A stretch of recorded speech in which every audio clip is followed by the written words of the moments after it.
And we are. And it's my fault. However, it's not because we weren't ready. I sent the link, but I didn't send the link. Like, I put it in the chat box, and then I went onto my phone because I wanted to share photos with Horror. Thought nothing else of it. And I kept sitting here going, I wonder where she is. Well, she's not on yet, so I added a few more because I've got a new toy, by the way, guys. In case you don't remember, I got a new toy, right? And I got it to monitor all different things. By the way, if you want to, like, all right, ADHD moment. I've had my second, technically fourth pod of coffee for the day because I do 2 pods per cup of coffee and it's 20 ounces each. So ADHD moment. If you're gonna get a Fitbit but you have a cell phone plan, get one of these instead. Get a Galaxy Watch 6, not 5. Get a 6. These things are fucking amazing. I have an active 2. See, the 2 that I heard everything but the 5 is great. And here's why I like this one.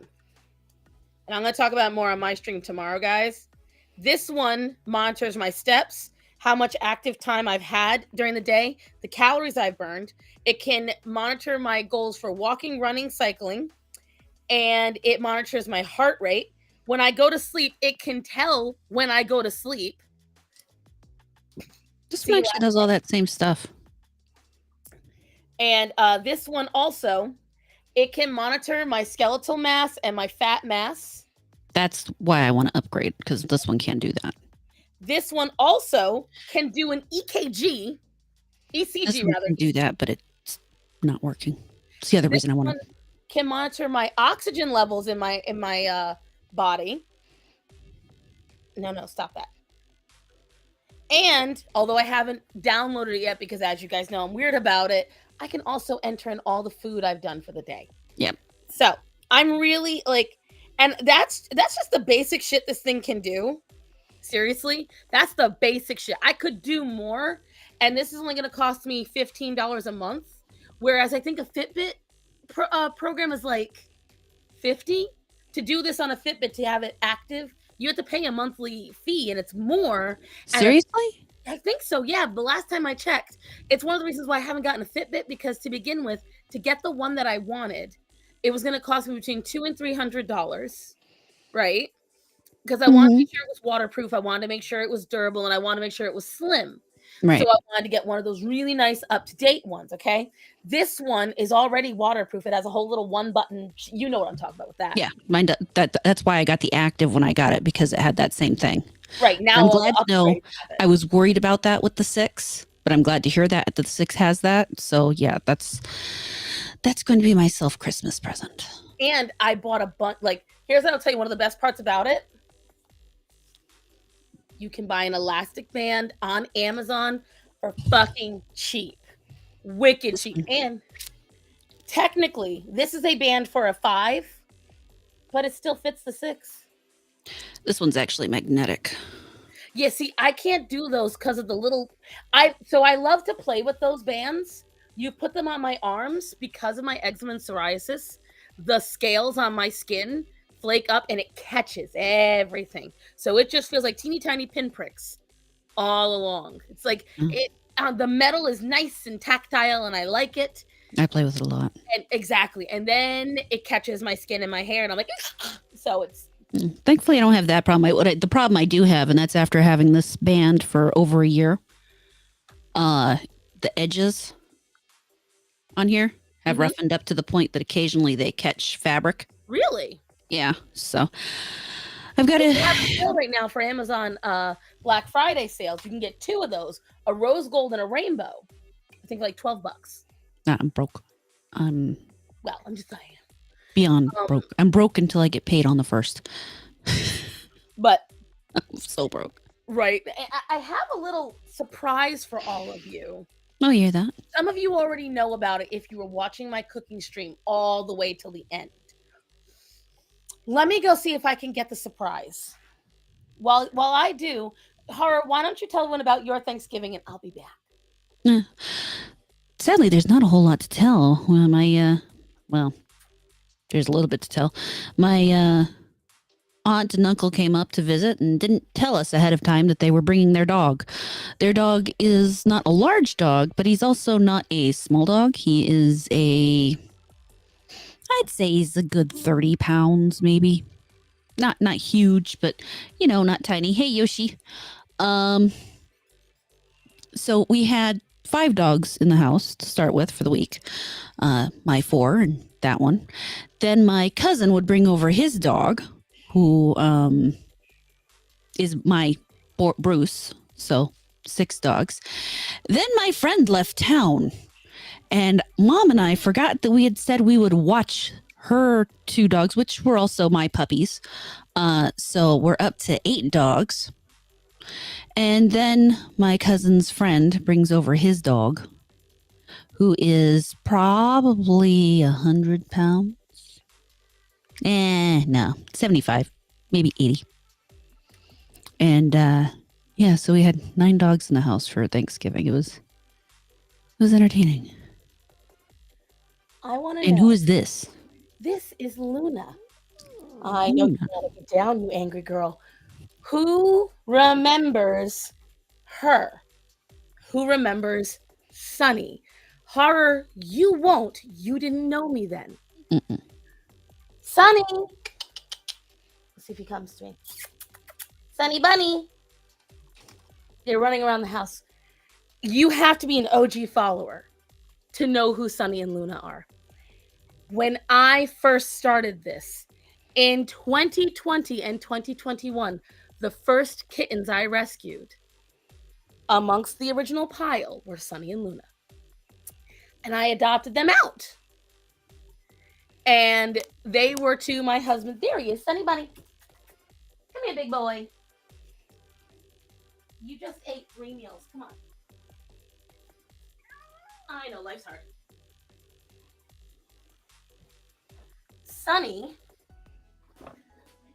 is Bastion's hello, pretty boy. and we believe the older brother of the 3 troublemakers, the triple threat.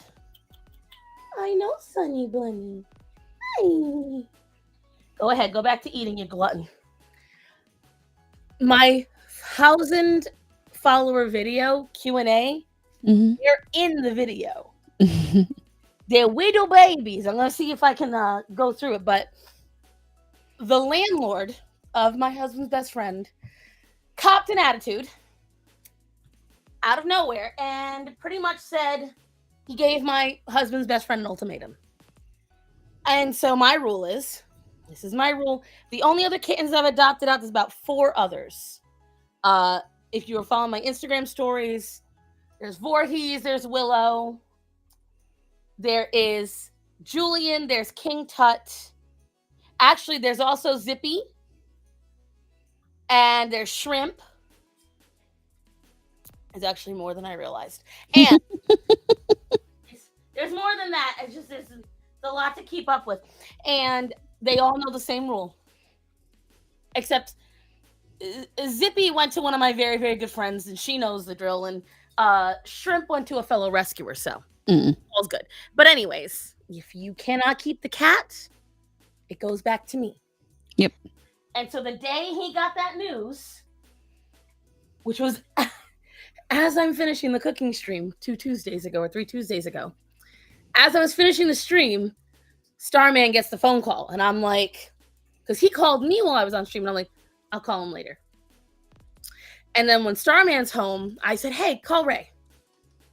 And that's when he called him. And I found out. And if you go to the stream, I'm like, they're coming back. Starman didn't even attempt to argue with me. I said, what's going on? He said he can't keep the cats. Said they're coming back here. Tell him, just tell me when they're coming back. And Starman didn't even blink. He knew better. Don't argue with me. It's happening. Because these are not my cats. I mean, they're my cats, but they're not mine. And the thing is, he wants them back. Right. He loves these cats. It's just right now, they have to stay with me. Right. They were thrilled to see me. They haven't seen me in almost a year. They have not seen me in a long time, and they were like, "Mom, it's back!" Like they were so thrilled. So it was adorable. They're being a bit of a pain in the ass, and Orion has been terrible. Oh my god, he's been so bad about stalking him. But mostly because this is Luna's first night out of the crate. Oh yeah. She was attacking. Um, she was attacking the kittens and everyone else, so we kept her in the crate. Sunny, on the other hand, wanted to be with everyone. But hi, Toasty, and also, geez, Louise, I call him Marcus. Marcus, you couldn't have waited. We see you, Marcus. No. But yeah, so that's been on top of everything else. But I had fun updates about the cats, and it was something I wanted to talk about today because I don't know if it happened with your dogs after your pup passed on. They did okay. I think the fact that they were there when it happened really kind of helped them in the transition. So, yeah. I'm judging you. I'm not going to have that song stuck in my head for the rest of the evening. Thank you, Mephisto. So, unlike with the dogs, apparently in my house, the cats realized a gap had been left of activity. Oh no. Naughty making. You know, Zorro's not here anymore to pee where he's not supposed to. Zorro's not here anymore to try to take food out of your plate. Zorro's not here anymore to get on the counter and then stare at me like I got 10 heads when I yell at him. So you'll never guess. You know what? Dead ass, you'll never guess. Mainly because you probably don't know all the animals. And two, because it even caught us off guard. Mm. Nova, my sweet little screaming baby. We're surprised. This fucking bitch. She has torn apart the counter nearly daily.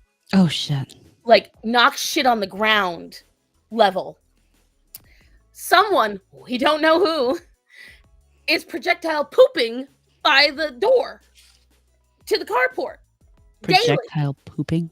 Like, it has Wow. to. Like, and we're finding it the next day, daily cleaning it. Somebody decided to pee all over the hallway floor, like the entryway into the kitchen living room. The 4 most affected by Zorro passing, which again, just did not expect, is Axel, I kind of expected. Nova totally caught me off guard. Sinbad, shockingly enough, and Arya. They Really? Fuck all crazy. Completely different. We love it. So great.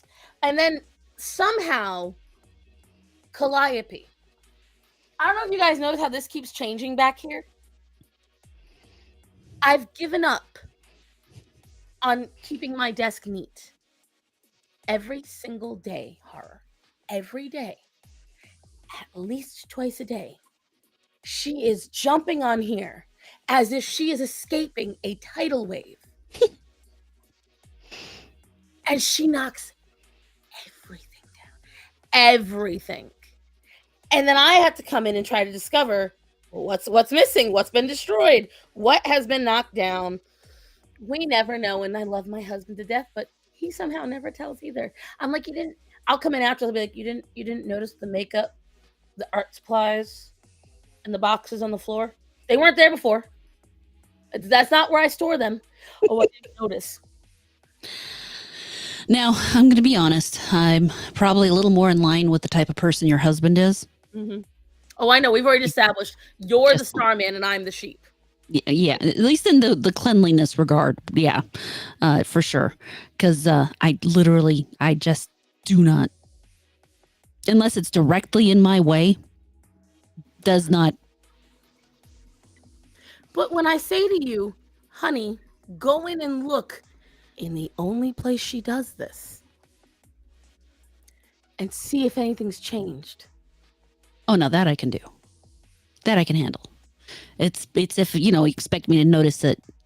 Like if I walk in the room on my own, and I'm focused on getting to my desk and doing whatever I'm gonna do. So everything else, don't Yeah, exist. I can So understand that. I could. It's the rest. But yeah, so that's been like, oh, and then on top of it, just to add an extra layer of deliciousness, Nova has been puking more and not eating as much. And oh so she no. miraculously lost a lot of weight. Mm. So now I am trying the first step before I panic. Mm-hmm. Because again, it could be loss of summer coat. Mm-hmm. She does have extraordinary long fur. She has been being bad. So, because the poo poo problems coincided with the hairball treatment. Mm. So no more salmon oil. Mm. We even though it did make some cats fur really soft. Um, Some I'm cats just can't do fish. no. All my cats can do fish because they all eat the same exact thing. They all have the Hey, same. Rachel. I don't know if it's just, again, I have no idea. Honestly, horror, when I tell you, it's it's all a very new experience for me. Animals that are usually the ones I can rely on to be good animals, they not being good animals. Axel has been up my ass sideways in worse ways. Like, he now, the moment I stop, guys, I couldn't go to the bathroom the other day because he stood on the toilet to try to get in my arms. I got off the toilet, I got onto the throne, and I leaned forward. He stood on my back. I was like, Been bro. there, done that.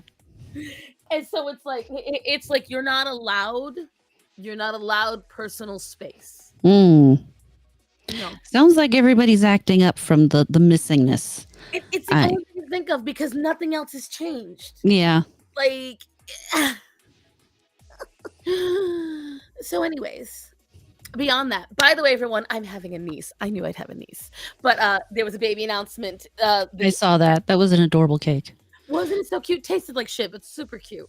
And like, it was $12. I mean, we don't And what do you expect for a $12 cake? Yeah. exactly. Well, I mean, because I don't know if you saw the rest of the video, that little pile of pies and cookies. Mm-mm. Okay, so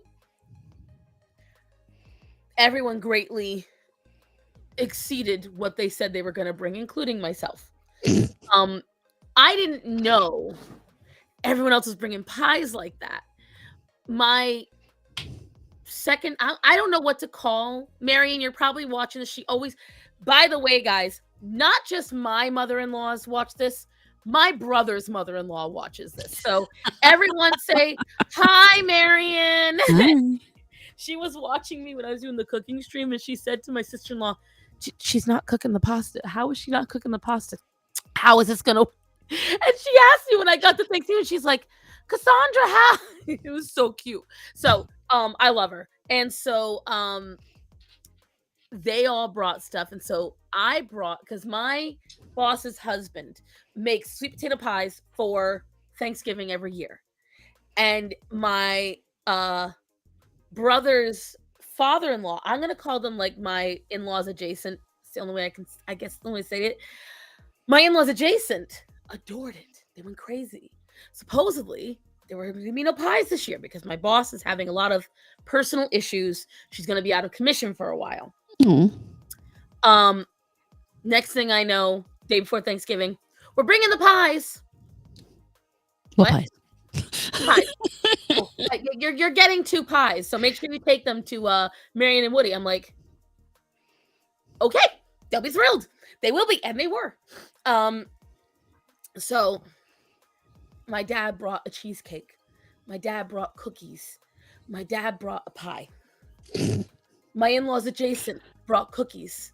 My in-laws adjacent brought 2 pies. My brother and my sister-in-law brought 2 pies. Oh my God. I brought 2 pies, a box of chocolates, and a baking brie. On top of the green bean casserole and the mac and cheese. Which the green shut up, and you have the right to your wrong and demonic opinion. It's okay. Absolutely, you do. It's all right. I understand you lack the ability to have joy. She doesn't like green bean casserole, guys. I Shun understand the you non-believer. don't understand taste Shun or texture. Shun the non-believer. It's a lot of sweets, mind you, guys. 90% of those sweets did not get eaten. Oh, I'd hope not. They're all sitting in our fridge. We were trying to pass them off like hot potato. Do you want it? No, I don't want it. Who's gonna eat it? I don't know. Like we brought them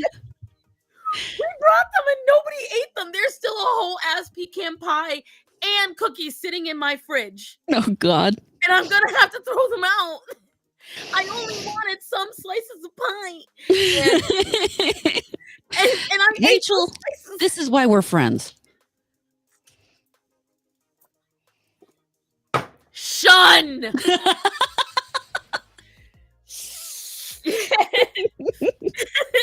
Is the objective and morally correct position that green bean casserole is terrible? The objective and morally correct position to shun the non-believer. Exactly. If you don't believe green bean casserole is awful, you belong somewhere else. I just want to state to everyone, okay? Mushrooms, green beans, fried onions, baked to golden deliciousness. What's there to hate? Everything about it, because they don't belong together. They not only belong together, they marry in a beautiful creamy deliciousness. And then you top it with the crispy deliciousness, and then you have this texture wonder. But you know what does make a difference? I'ma say it. If you ain't adding soy sauce to your green bean casserole, it's gonna taste like shite. Oh my God, now you're just eating a literal salt bomb. And? No wonder. You're killing your taste buds with the salt. No wonder you eat it. Jesus Christ. And you can't taste it for the salt, so you think it's good. Here's what I will tell you guys. Green bean casserole is the only side I like. But you know what I will tell you? What really sucked? I made a bomb-ass mac and cheese. I'm ignoring Rachel. I'm ignoring Rachel. She and I are not on speaking terms in this exact moment. And forgot about olive oil? What's this? Aren't you Italian? I really did. I forget what the combo was, but she meant like I forgot we were talking about, and for some reason, it was also like 3 a.m.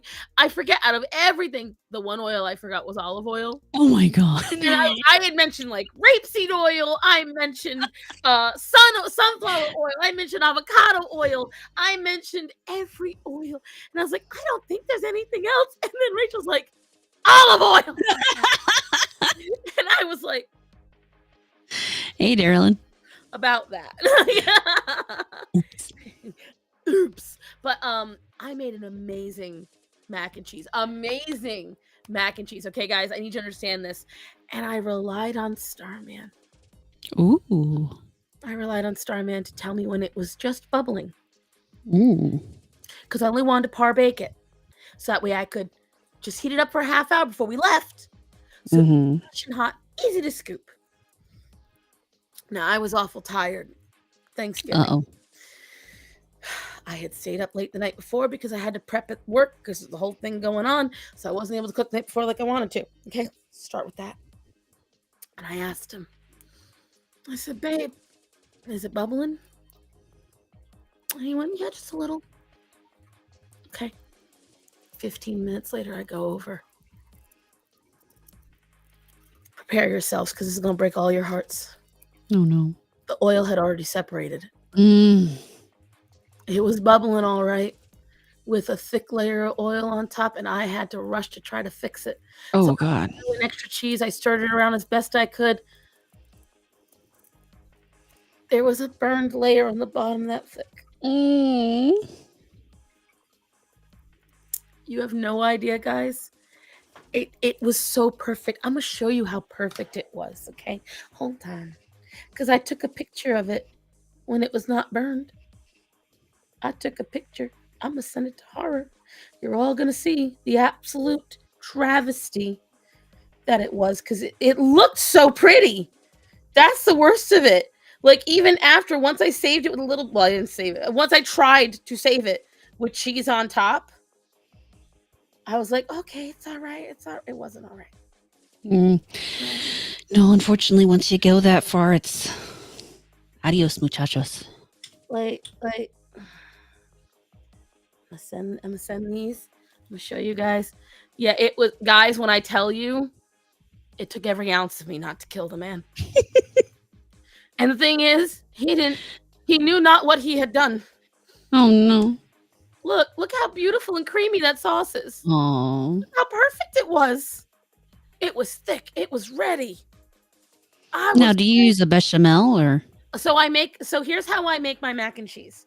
I start with a single, if it's a thin clove, 3 cloves of garlic, and a whole onion shredded to like a paste. Yeah. Okay.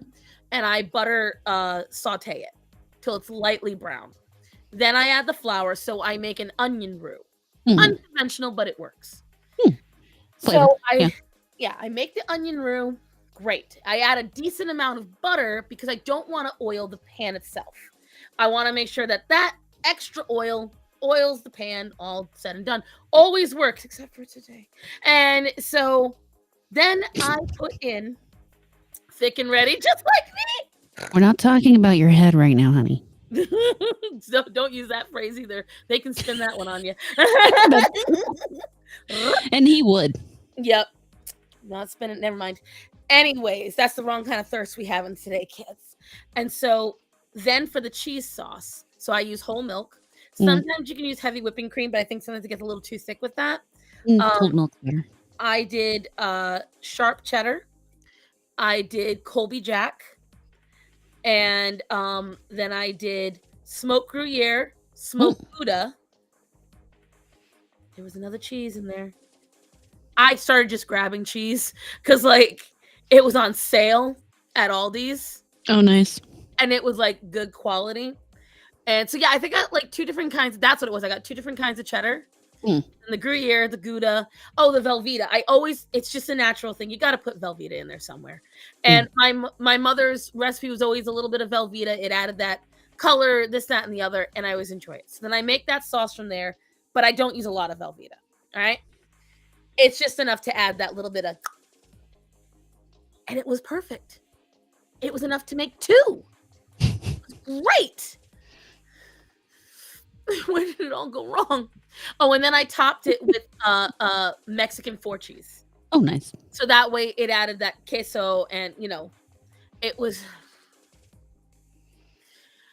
So it did taste good. The parts that weren't burned anyway. Parts that weren't burned and dry.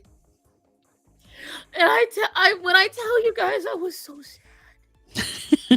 I was so sad because that was what I was really looking forward to because I don't make my mac and cheese very often because it can be expensive.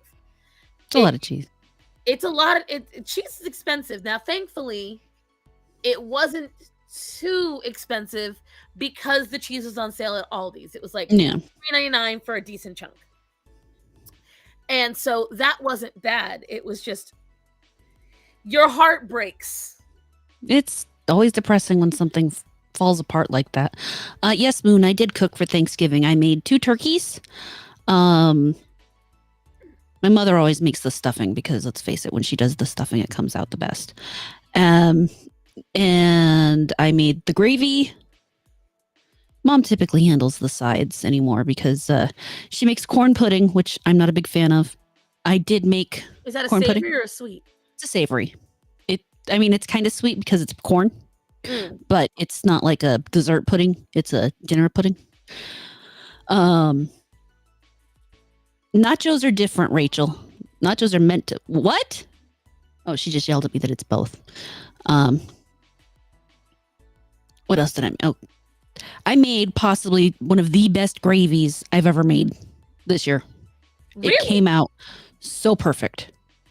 Just absolutely perfect. Why would I call the Butterball hotline? They're just going to tell me stupid shit.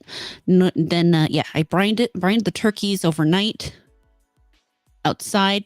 My mother was worried they were going to freeze because when we woke up in the morning, it was below freezing. Oh, God. It was fun. But yeah, I mean, and then I baste my turkey in butter and lemon and orange and rosemary, sage and thyme, and it comes out really good. Do you have any pictures of your Thanksgiving? I forgot to take any. Here's an edge of the pie pile. Oh God, pie pile. There's one homemade pie. 3 of the pies people bought. Cookies. That's my Oh my gosh. glasses. But look, you can even see, guys. Look at that Yum. mac and cheese. She tried. And that beautiful green bean casserole. Ugh. You can always tell when I bring stuff because I brand it. So I make my own spoon, my own spatula, and my blue baking sheets. Those are very nice, yes. Aren't they? I got them on Amazon. I kind of had no choice in the matter because all my old ones got destroyed. Mm. You lie. She's lying. I'm getting bullied. You're fine. You're fine. I also horror, I sent you. I want you to go peruse through all the photos I sent you. Yeah, the huge number of photos. 1 or 2, 80. And and I want to see if you can find the 2. There's 2 that I really thought would stick out to you. That you might want to talk about today because I still can't quite figure them out. Can't quite figure them out. Well, I mean, I imagine you can figure the ones with your cats out. Uh-huh. I'm waiting. I want to see her reaction. Blind reaction to the photos. He's a cutie. Those are all the babies. And I got a really cute shot of Greta and Daisy cuddling. Super adorable. Oh, I think she found it. What's wrong with this dog? I think she found it. What the fuck happened to this dog? How is that an open class winner? A class of what? What is that dog? I knew she did. Would you all like to see what horror is looking at? Would you all like to view what horror is having to be? This isn't funny. It's not funny, but I think they inserted something in the dog. I mean, I guess on the plus side, I know there's plenty of room for his organs. I think that's an implant. I think they stuck, like... Why would you do that, though? I don't know. I can't even... Because of this, I'm having problems determining what breed it is. It's a Doberman.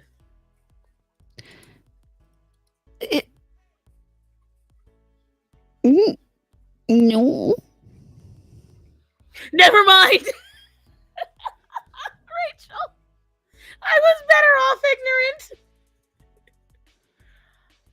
So, as usual, the dog group is the gift that keeps on giving to Starson. And I don't even know what I'm looking at. When I tell you guys, nobody can understand what in the group. No one has come up with an explanation for what is wrong with this dog. Because when you see it sitting, it looks like you can see its actual bone structure is normal. This looks like a chest hugger. Like it looks like somebody put something on the dog. What the hell, Primal? I mean, this is what they're supposed to look like. Hold on. I can honestly tell you guys, I don't know. Everyone was just feeling such pity for the dog. And I was trying to figure out, and the only thing I could come up is because you know how people. Let's see. So this is how a normal is this him? No, that's no. This is a normal one. It's not nearly as. So then that is the natural muscle structure. It's not this. That's not as big though. This one's. Even this one looks bigger than I've normally seen. Yeah, he's not he's not what I would consider a classic Doberman, even in this one, but he's not. That one looks like they shoved a turkey under his skin. exactly. Like the first thing I thought is they gave this dog plastic surgery. How does it even? I don't understand how the dog got airborne. Like that part of No. the dog in the air, it doesn't look real. No. Trying to see if I can find a Doberman with a more. So Rachel's saying there are harnesses specifically made to render this result. Why? Primal's right. The dog is definitely on some kind of roids, either that or it's weird internal tumor. I don't think it's a tumor, guys, because if you look, No. if you look at it, the structure of the muscle on this dog that Horror is showing is exactly as the structure on that. It's not AI Moon. Apparently, this was pulled from a training video. So how the group works is people go and they find these posts and they screenshot it and they show it to us. At least I can find it and send it. It's insane. And there's been a lot of aminal things. Like my friend from England, it's a tumor. I guess they are a little chestier from the side than you would normally think, but that one, that's still not right. That's a lot chestier. That's a lot chestier. Marvel Comics sub. Some boss looking ass. Primal's on his shit tonight. It's not a tumor. No, it's just like I don't know what's going. It doesn't look right at all. It's almost comical what they did to this dog. And the part that scares me is if you look at the second picture, and it says at the top, 2023 open class winner. Best winner. It's like, why does that dog win the open class? That does not look like a healthy, normal dog. Let me look up the Ice Pride of Turkey, because that's probably going to be his kennel name. Turkey. Rachel found it. Dog took the super soldier serum. Actually, no. I know where they got the inspiration for this dog. Hold on. Okay, there are other dogs in his breeding kennel that do not look half as bad as him. So I don't know if... Oh, God, this one looks terrible.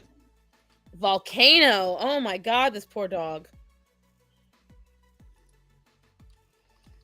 I'm going to send this to you.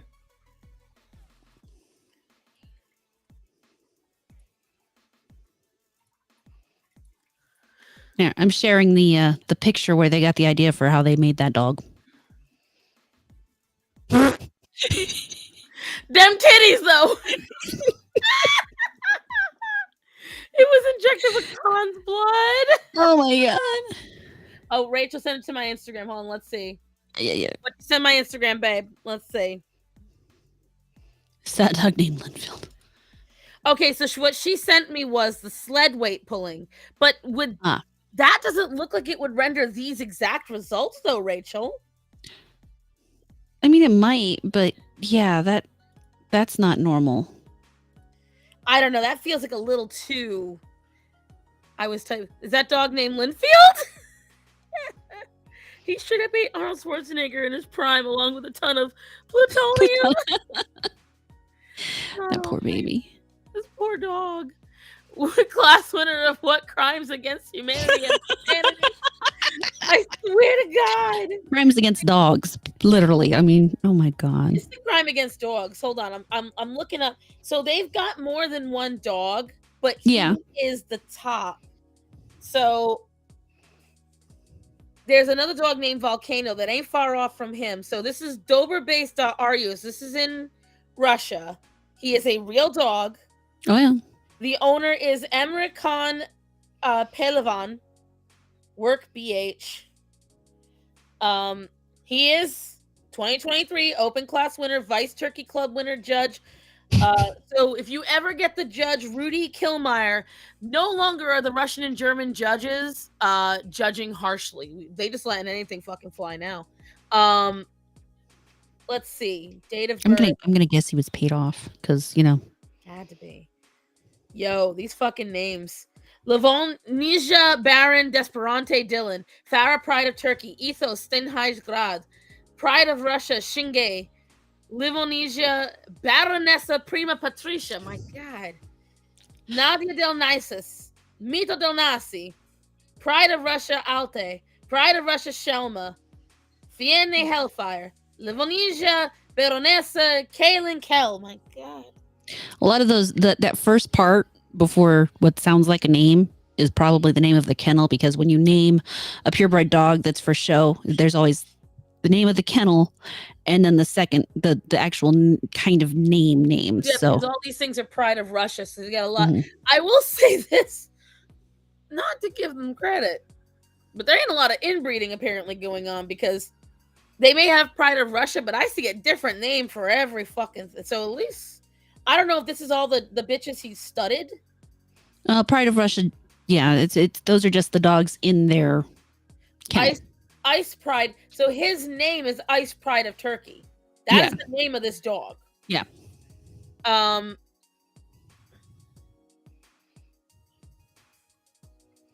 he's got maybe it's a trans dog like in this universe. Guys, he's got an Instagram. Let's go and see. Oh, no. Doberman Ice Pride. Let's go look at his Instagram.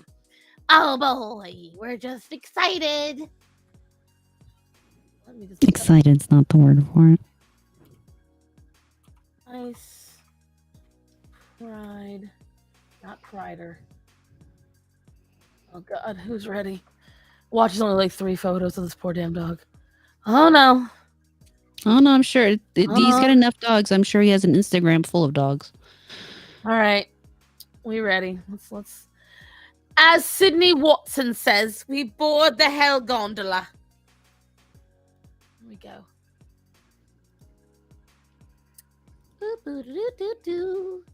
So he has 3,492 followers. Mm-hmm. He won the 2023 and 2022. He won the Vice Turkey Club. He won the intermediate class. Best BH. What the fuck is BH? It feels like a P. Might not be a he. Oh no, that's a he. Never mind. Oh no, he. That definitely he. That's the only reason why I don't think it's a. Well, actually, no. His dinkle's rather small. Maybe he is roided. I don't know. Might just seem small. Like, they're very proud of that side profile, but I feel like this dog can't sit properly. See, there he looks pretty normal. I mean, yeah, he's barrel chested. This is him at 12 months old. So he's still growing at that point. Yeah, so these. Oh my God, look at this. It's actually kind of cute. Look, he's a cute dog. If you get it actually looks a little more normal. But there. This was him at 9 months old. That's why. So this is the thing. Like, look, if you go to about there. Okay. Yeah. If you go up a row, that picture right there in the middle, it looks like his back is humped forward weird. Right. Look, this is where you see it start sloping. Because let me see. So right here is him at. All right. It doesn't tell you his age here. Look at his fucked up nips. Means he's already dragging it somewhere. And look at the way his leg is sitting. It's bowing forward. I wonder if they have to have him doing some kind of strength training. Right here, look how his leg bows forward. Oh God. Like, you can already see his back is bowing to accommodate the chest. So this is like, let's go back to when he was sitting as a puppy. Let's go back to here. He was kind of bowing then too. I think that might be the snow though. No, he was bowed there. Bowing. See, look, he didn't bow as much then. Oh, that's his owner making him sit straighter. But his leg, where his arm is on the back, that makes him pull up. But look at this. You can see right here, he had a much better structure. His legs were sitting straight. But now you go up to here and you can see that same leg is not straight anymore. It pushes out. I have to wonder, they must have him doing something like pull up that picture you have the mouse on right now. This one? Because that, that doesn't look nearly as odd. I mean, Right. if you look at his Standing chest up. and his structure, I wonder, they must just have him doing some kind of doggy strength training. It's Here's got the to be, thing. I think Rachel's right. I think it's some kind of extreme strength training. Because right here, he should have like Orion shape. Yeah, he should be a little more, he should be a little deeper back. Yeah. So this may not be the same type of show, or it could be a different Doberman line that's in Europe mostly, and not the same type of. Because if you look at Dobermans here in the States, it's like the difference between a German Shepherd here in the States and in the Europe, where Right. they have the straighter backs. Now, I'm not going to say that this is healthier for the dog. Well, I guess without the weird strength training, it might actually be healthier for the dog. Well, let me see But right here. Let's see. It says Doberman. American Bully. Why is is he a American? cross of some kind? Oh no, that's just someone adding extra because Because he's also look got right French here. Bulldog and Pug in there. Look right here, though. Right. So right here, and I'm gonna try to get up another photo of a regular Dobie. Notice how the back should just slope normal. Look right here. Is it a little hump in the middle? That I wouldn't fuss too much about. I want to see. I want to go back to where he was standing as a pup. Do we got any photos of him as a pup? Because that's my only thing. Like, it's just an odd little hump, and it's just I've seen Dobermans and I've seen them. See, look how normal he. This is what a normal Dobie looks like. Actually, it's kind of small. But I'm saying compared to how he like. It's sad that that smaller dog looks normal in comparison. Yeah. You know, and I'm trying to see something. Let me see. That must be his mom down there with the big old nipples. Let me see. Where's the nip nops? Down. No, that's him, I think. No, down. Right there. Let's see. Farah, Pride of Turkey, Chinge, and Nadia. Yeah, that would She be is his mom. advice. Yeah, this is his mom. She has a pretty big barrel. Can't lie. She is this is all of her pups, I guess. No, that's her. Those are her awards. She's a champion in Turkey, a junior champion in Serbia, junior champion in Macedonia, junior champion of Romania, junior champion of the Balkans, grand junior champion of Macedonia, baby champion of Turkey, and baby Black Sea winner. She's a beautiful dog, but she has a big ass chest too. But again, she's more normal. More normal, yeah. So I genuinely think that what they got him doing some kind of super strength training. That's sad. That poor thing. It must be fucking rough. And you can tell they love the dog, but there's just something not right, dude. It just looks wrong. It really does. I'm sure they take good care of him. And honestly... Oh, it's a puppy. It's a puppy eating. How it was. New Boston locked Farah Pride of Turkey. I wanted to see open for stud. Okay. Yeah. I wanted to see if who does he follow? I want to see if he follows any other Dobermans. Yep. All right. First one right there. Let's see. So now we can compare these Dobermans. Oh my gosh, that's a big boy. That's a big dog. And there's of course no side profiles because why not? He's definitely chunkier. He's a form. He is a definitely not. I would say chunky, but not in that way. Well, not fat, but bulky, muscly. He's. I mean, when you compare it to an American. Hold on, let me see if I can find it. This is an American dog. See, U.S. So I'll tell you right now. Oh yeah. If I had to pick which one of them I'd go against, I'd rather go against Ice. This dog looks like he could fuck me up. This dog looks like he could take you apart. So yeah, there is apparently a difference between an American Doberman and a European Doberman. Hold on. Yeah, an American Doberman looks like it has more Great Dane in it, actually. He looks more like a Great Dane mix than a Dobie. But his chest is not nearly as big. No, but he's way bigger muscle or bone structure wise is how I want to put that. He's bigger there. If I had to pick a dog that I think looks healthier, it would be that American dog, honestly. And let me look and see if I can find someone that has. All right, Bonko Dobie. Let's look. Oh, Oh, this is a cute dog. what is sweet. Really cute. All right, here's my point.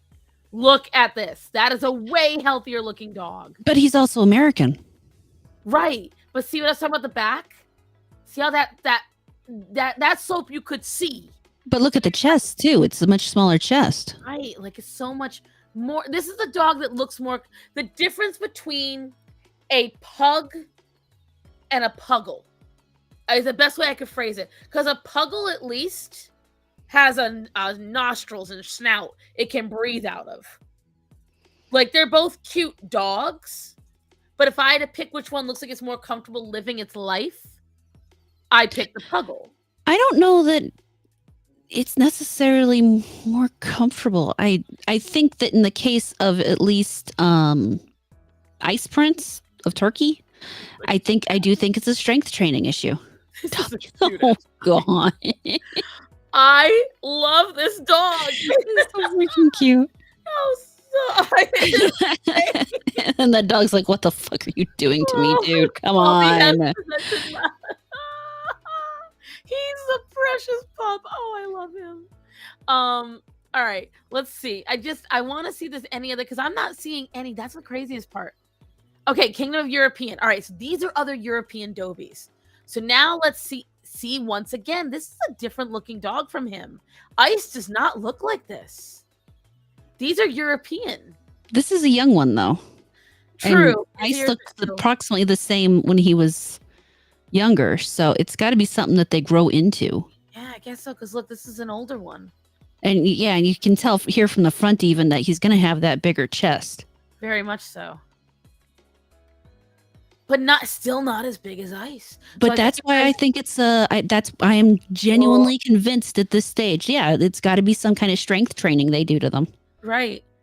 Which again, I just feel is I understand what. Whoa. Yeah. See. That's a big boy. Yeah. That's a big boy. But like, see right here, healthy. This is the mom, I think.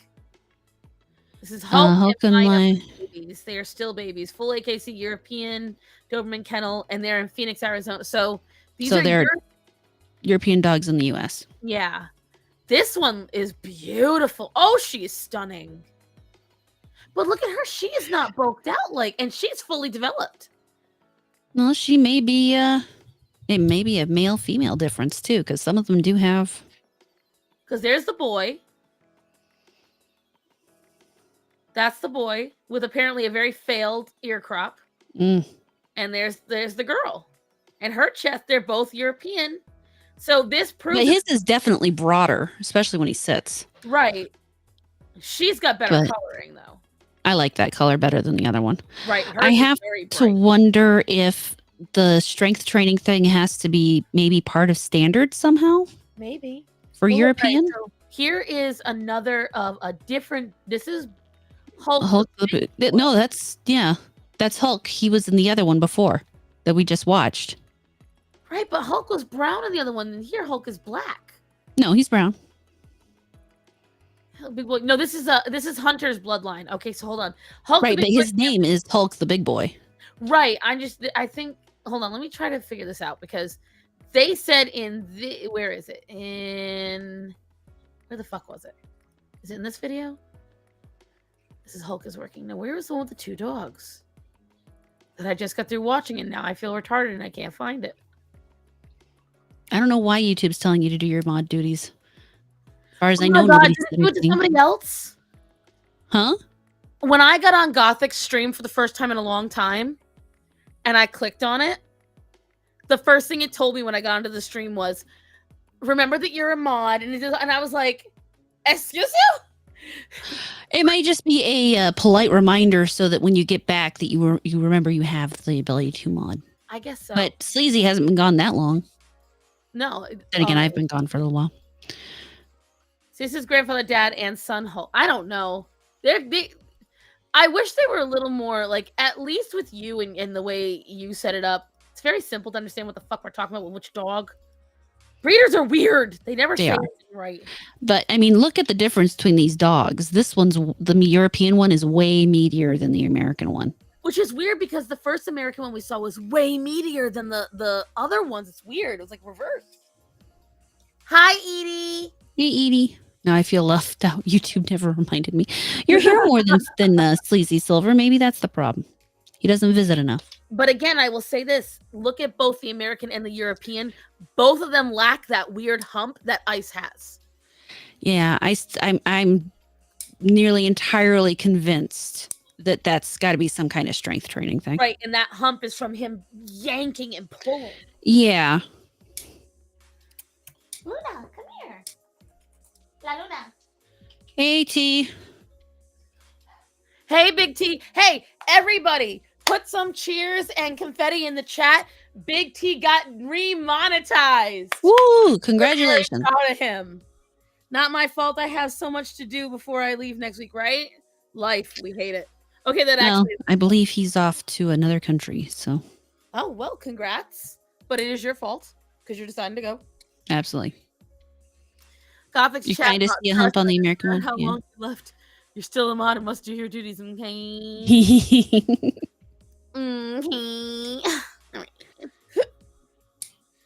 Yeah, I still need more watch hours to get there. Yes. By the way, guys, if you're watching this on mine, please leave and go to Horror Stream. Or you don't even have to leave. Just open it up in a separate window. And put it on mute. Yes. Well, no, don't mute it because then it doesn't count. But what? Yeah, apparently if you mute it, it doesn't count. But what they can do is not mute it and mute this. 6 in one, half a dozen the other. I don't care as long as you get the watch hours. And the two of you knock it off.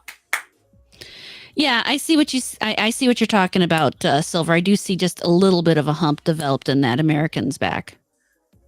Right, there's a little bit, but again, notice the difference between the two of them. So I wonder. Oh, go ahead.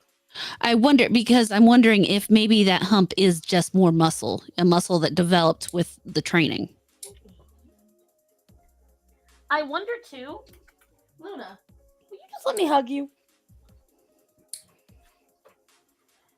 Bitch, just get your ass up here and stop.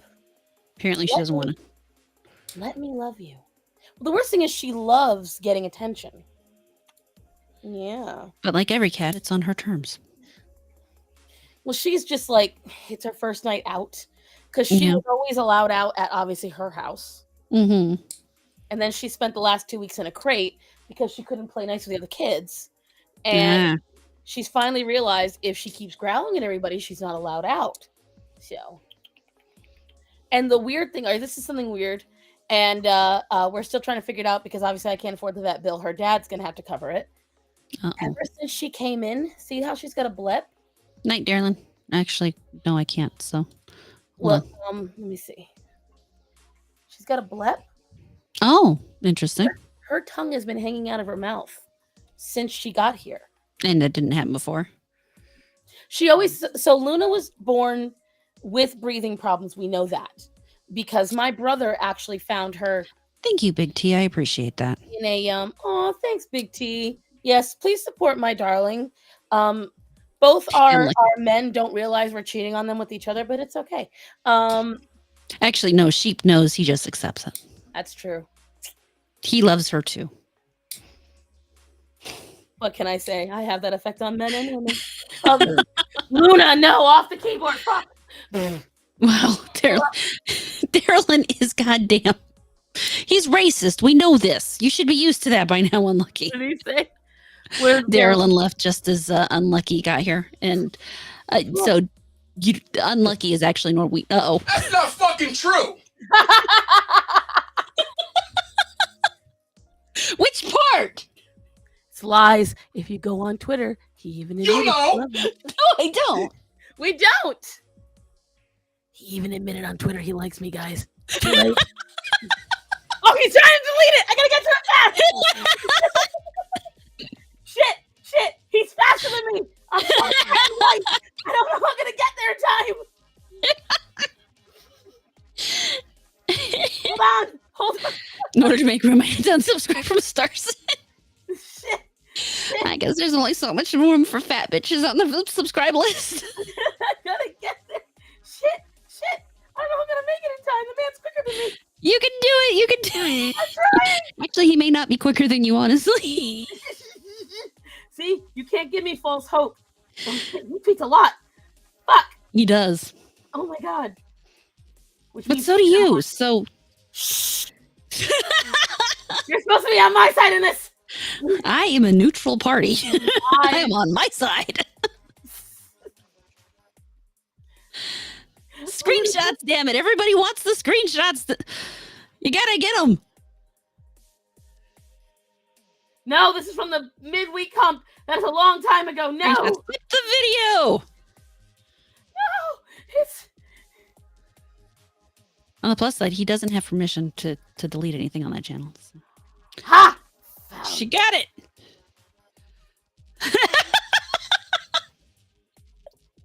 Sheep is ash in this universe.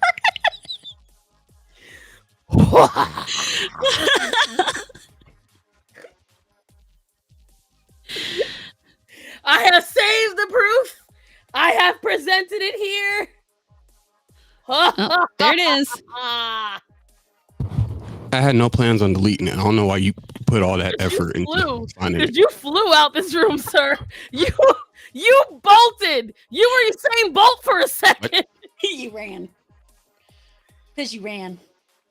It's because I wasn't done cleaning the kitchen. You ran so fast it scared her. Sir, Must that kitchen wasn't running away from you. The kitchen wasn't running away from you. Could you bring me water?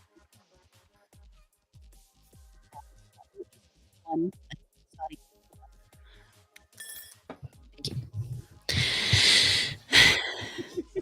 He's like, I don't know why you thought that. Oh, I don't know. When I said I have proof, you went. No, he was cleaning up because I found the perfect man for me. I found a man who will let me cook and make a big mess in the kitchen, and he'll clean it up. Every once in a while, Starman does it without complaining. He doesn't even complain. He just does it. I wish. Nothing more. It's amazing. He'll do it because that was the rule. Because see, Starman will be like, Cassie, I want chicken cutlets. Cassie, I want spicy pasta. And I'll be like, okay, you got to clean the kitchen. Now, in my husband's defense, sure, he will clean that kitchen 3 weeks later. Yeah, no, he does it right after I cook. Right away. He'll eat. Unless there's something else going on, he'll finish his dinner. He'll get up. He'll go in the kitchen. He'll put his earbuds in.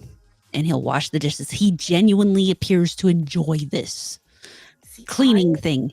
I hate it. I hate cleaning I hate it with a passion. We've discussed the fact that even if he was to become the ultimate breadwinner and I'd end up the stay-at-home spouse, he would still end up probably carrying some of the bulk of the cleaning because it's just a bigger priority for him than it is in my mind.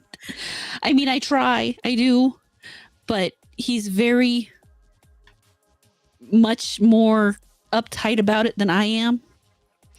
And so I am grateful every day for this kind of relationship where he understands I am a messy person and he still loves me. See, my husband, again, is more than willing to do it eventually.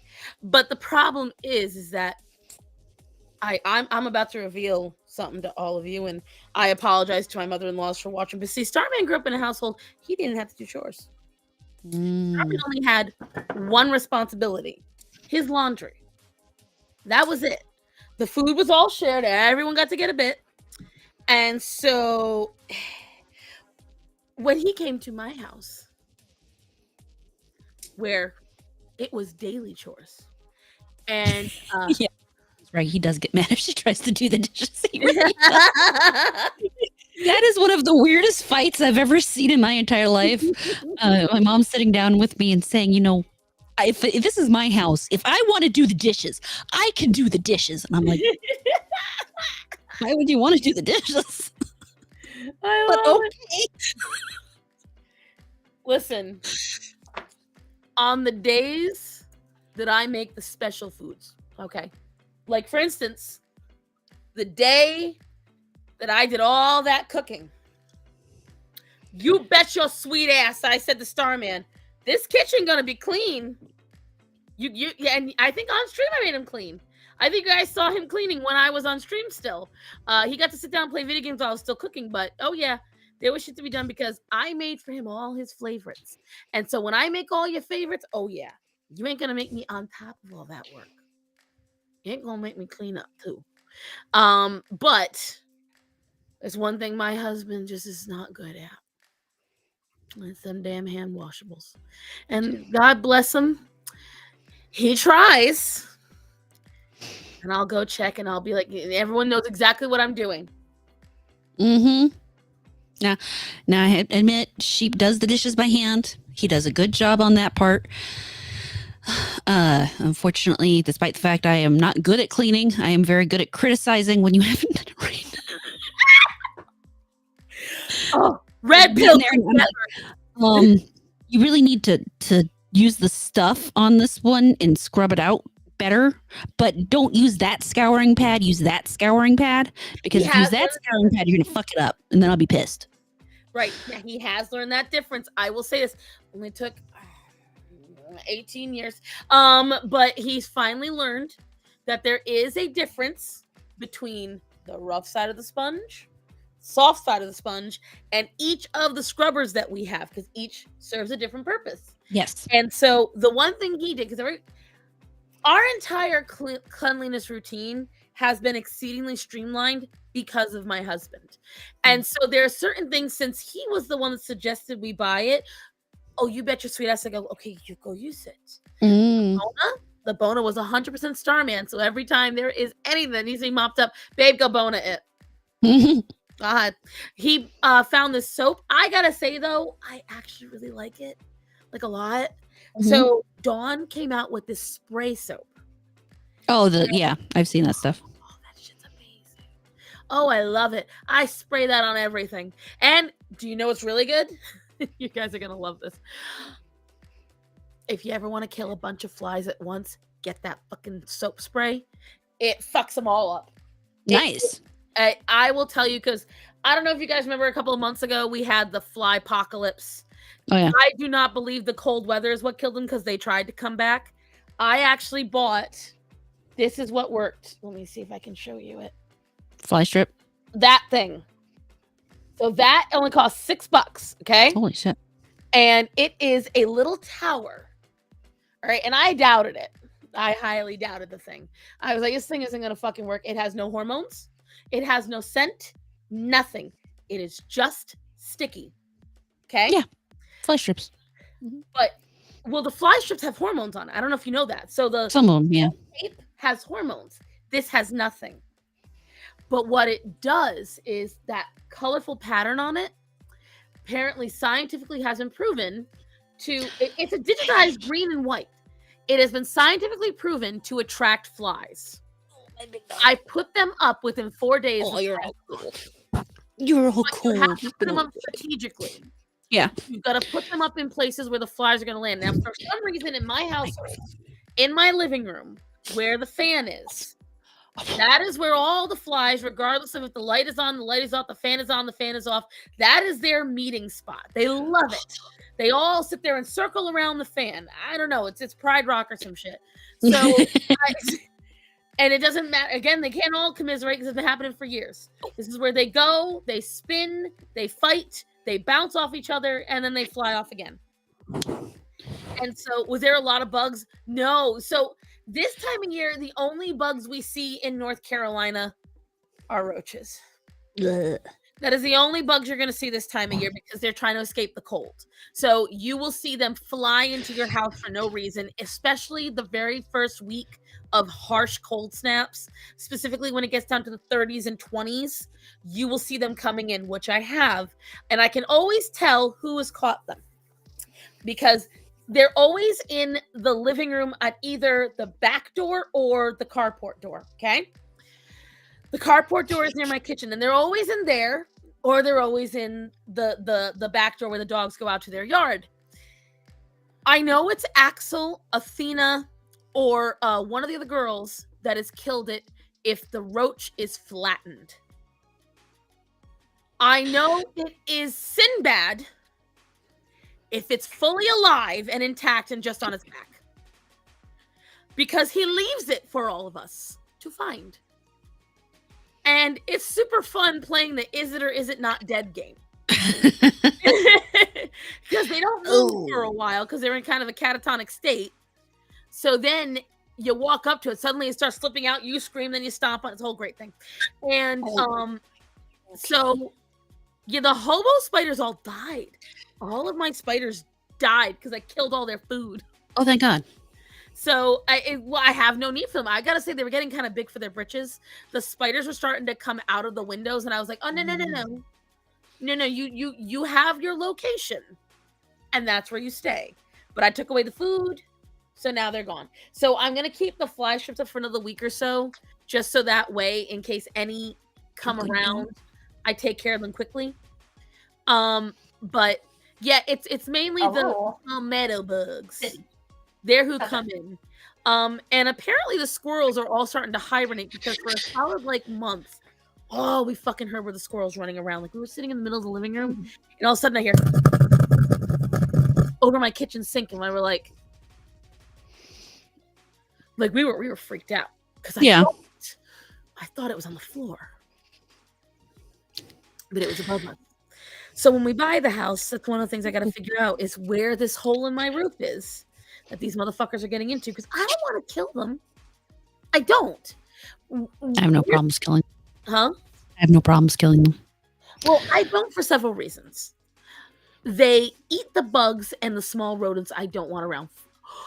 That was something I wanted everyone to know about. ADHD to the max, guys. The caffeine's really kicking. Horror. Do you watch Casual Geographic?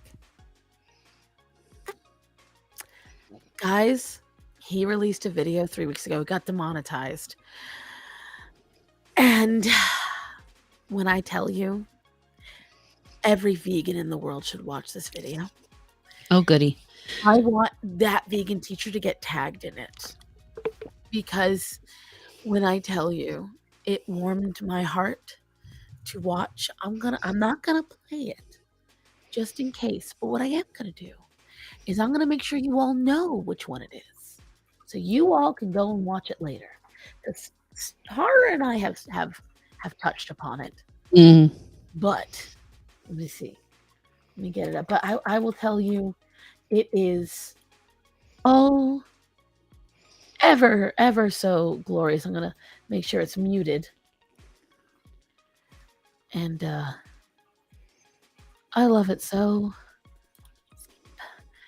I love it so much. So hold on, let me share. Don't worry, I'm not a vegan.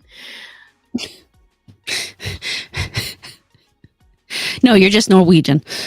Just Norwegian. So this is Casual Geographic.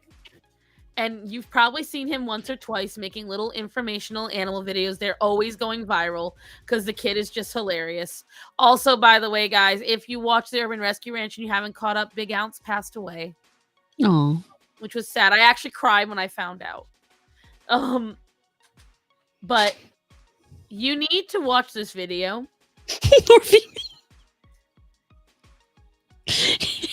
What did I miss? A silver orc. Said Norwegian. I love it. Oh, Esteban came back. Hello, Esteban. So this video is phenomenal. Why is it phenomenal? That's highly offensive. The sad thing is I've heard Unlucky Maker talk enough that I actually heard that in his voice. So in order for us not to get demonetized, I'm gonna just casually go through and show you that he's showing all the animals that actually eat meat on the regular. And if you notice, a lot of these animals are not what you think would eat meat. Yeah, no, but every animal you're seeing in this video eats meat. Every single one of them. Also, that's fun hilarious. fact, they have found out that corn in animals' diet creates kind of a diet nutrition deficiency. And just Point that out. Oh my god, I'm missing cool shit.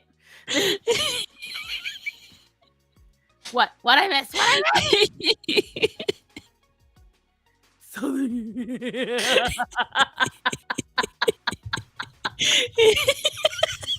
we'll need Southern European. Silvers, everyone's on their shit tonight. Oh my god. Already. Let's see.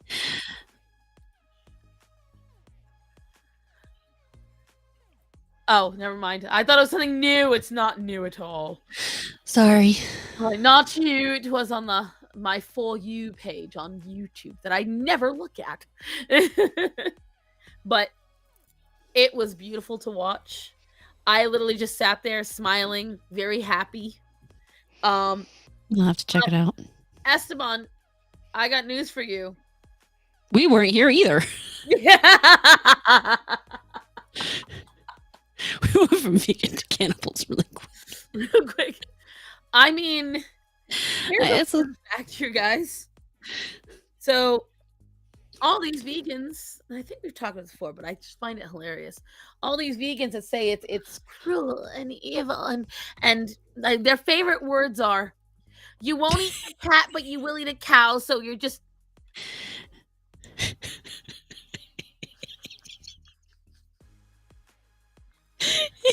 Oh my god. I can't. That's me. Whatchamacallit, though. You too.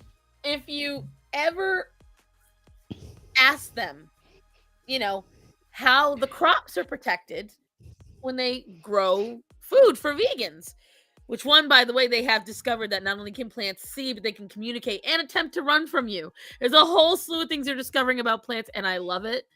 But I'm waiting to see the excuses and the cope the vegans come up with. But do you understand, guys, when they say organic, it does say no pesticides, but it doesn't mean they stop protecting against pests. And also, what qualifies as a pesticide in there may not necessarily be. They pretty much just mean like DHA. Like they're just not doing the really harsh shit. They're not doing the things that are known as rough. Some of them are actually worse in realistic terms. So, here's a fun fact, guys. Not thousands. Millions of mice, squirrels, rabbits, foxes, and plethora of wild bird, not to mention the bugs, die every year just from rice and soy fields being protected. Mm-hmm. When vegans are asked why they don't care about those animals getting killed, their answer usually is, that's different. We're protecting our food. Wait a minute. How's that? Paul said earlier that you're fine with that we're evil because we're fine with eating a cow, but not with eating a cat. So we are judging species and we're being speciesist. So you're not fine with killing animals to eat them, but you're fine with killing them so you can eat the crop they're trying to eat. Which honestly is worse. At least we're not wasting the body. And not only that, but again, most of them have the commentary of, well, all these animals don't have to eat meat to survive, which is false.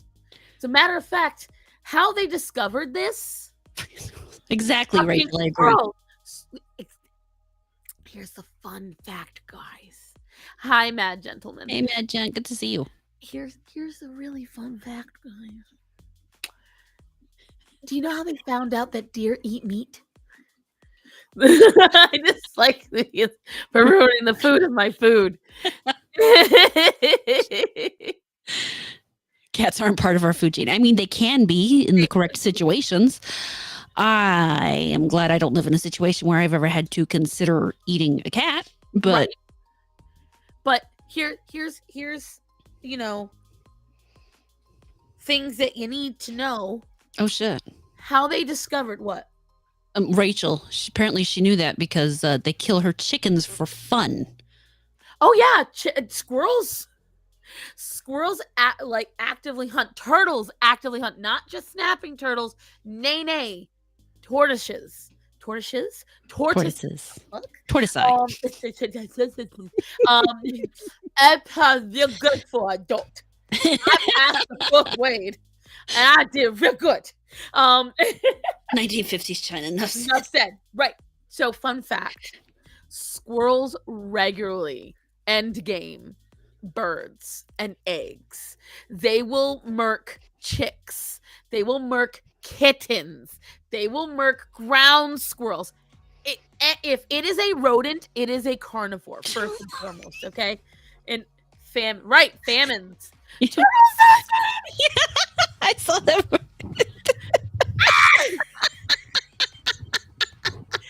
Wow. Okay, so far, did you have your two cookies too? Like, sheesh. Tortoises. My bad. But I mean, actually, that is not true, Esteban. In the countries of their origin, they are eaten really regularly. But that's the point. There's so many different species of cat. That's the point.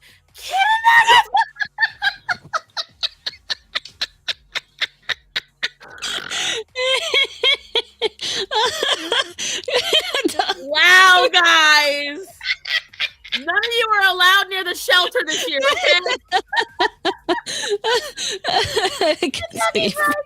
The jokes always work. Let's see this. I read it. Someone said it loose in the saltwater pool. Why would they? No one knew what to do with it, so I gave it to me because I had a pond. Bought this thing goldfish to fry. To try to nom. Kitten. General Meow's chicken. I swapped from Twitch to here. It was a good swap.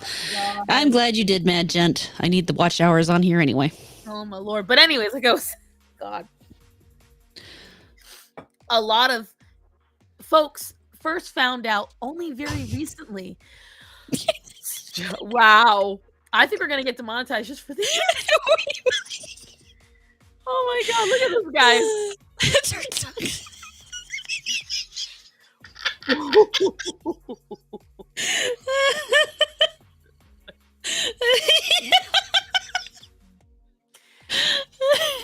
I'm not letting any of you near the shelter. You're banned from puppies and kittens.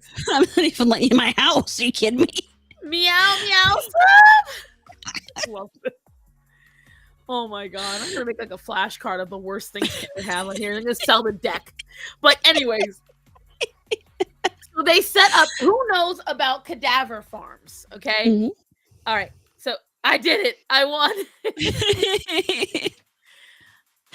Hearts are both No more goals needed. Oh my god, no more goals needed. So cadaver farms are set up to, research decomposition. I think this was 2009, 2005, and they had game cameras out, right? Yep. And fun fact, it's so gross. The deer searched out the cadavers, guys. Like, they didn't just aimlessly wander on. No, they were like actively eating and flopping around body parts, fingers, toes, organs. They were eating them. Giraffe regularly suck on and chew on bones to get phosphorus. Mm-hmm. Hippos actively hunt. These are animals that are traditionally herbivore, but there's very few that are actually obligate herbivores. So we're talking like sloths, we're talking koalas, but ones that are kind of slow and stupid if you think about it. And that's the point they're trying to make. A mountain lion might be okay to eat. They won't hesitate to eat you. Cow holding a sign, eat more kitten. Kid fillet. We are going to get demonetized, I swear to God. And so it's like, as I'm watching this video, all I kept thinking was someone needs to tag that theater teacher. They need to. And the thing is, like, because her argument always is, your dog doesn't want to eat another animal. None of these animals want to eat each other. And I'm like, have you The dog would eat me if I was dead long enough. Right. One of them, this lady was found dead in her apartment, and her face was mutilated, chewed up. Her drawers had been pulled down, and her nethers had been. I want you guys to take a guess, because she didn't die of unnatural causes. She died of natural causes. She died of a cardiac arrest. Take a wild guess. Just throw out an animal you think did that to her, because I guarantee you're not going to guess. I mean, normally I'd say a cat, but I want you to go ahead and guess for me, Har. I want to see what you think. I guess it's not a cat or a dog, because those both seem very obvious. Yes. So what animal would someone leave in their house wandering around that is unlikely to seem like a I'm gonna go with the hamster. Yes. That was really good, because she hit the nail on the head. It was her dwarf teddy bear hamster. And they found the hamster in a drawer. The hamster had made a nest. Take a gander, pondering of what the nest was made of. I'm going to guess her bits and bobs. Her scalp, her hair, part of her skin, organs. It was quite comfy. I'm sure he was very happy. He was great. And so it's like, and they said actually they found out that hamsters and rodents that were fed corn-centric diets were more apt to endgame their own infants. You feed them better food. Well, damn. Oh my god. Yeah, those ripivorous hamsters aren't meant to be fucked with. They've got those on a special diet, and it ain't corn. It's homegrown. And so this is why I tell people, and again, this is why I laugh whenever I hear vegans, whenever they go off, like hamsters are reusing materials, such a hippie, right? Listen, that is called eco-friendly. Yes. That is how nature does it. Exactly. The hamster master shredder. Pretty sure the hamster didn't think the same way. The OEW master shredder.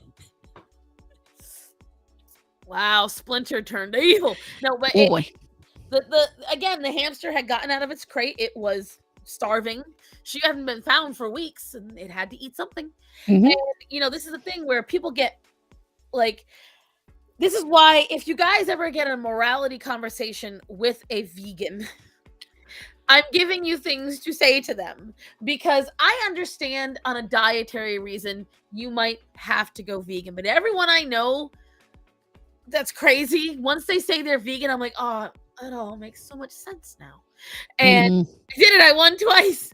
I found out recently that there's only one species of ferret that can semi-survive in the wild in America. Yeah, technically most weasels can, but the ferrets that you see are not wild. They are captive bred. We have black-footed ferrets up here. Yeah, the black-footed ferret, they have one day, this was years ago, I was driving home. And now I live, as you guys know, down where Banjos play. It was 6 a.m. And what I thought was a cat at first ran out into the road. But it was big and it was sleek. But it looked like a giant ferret. It was a mink. Nice. Wild mink. And everyone tried to tell me I was crazy.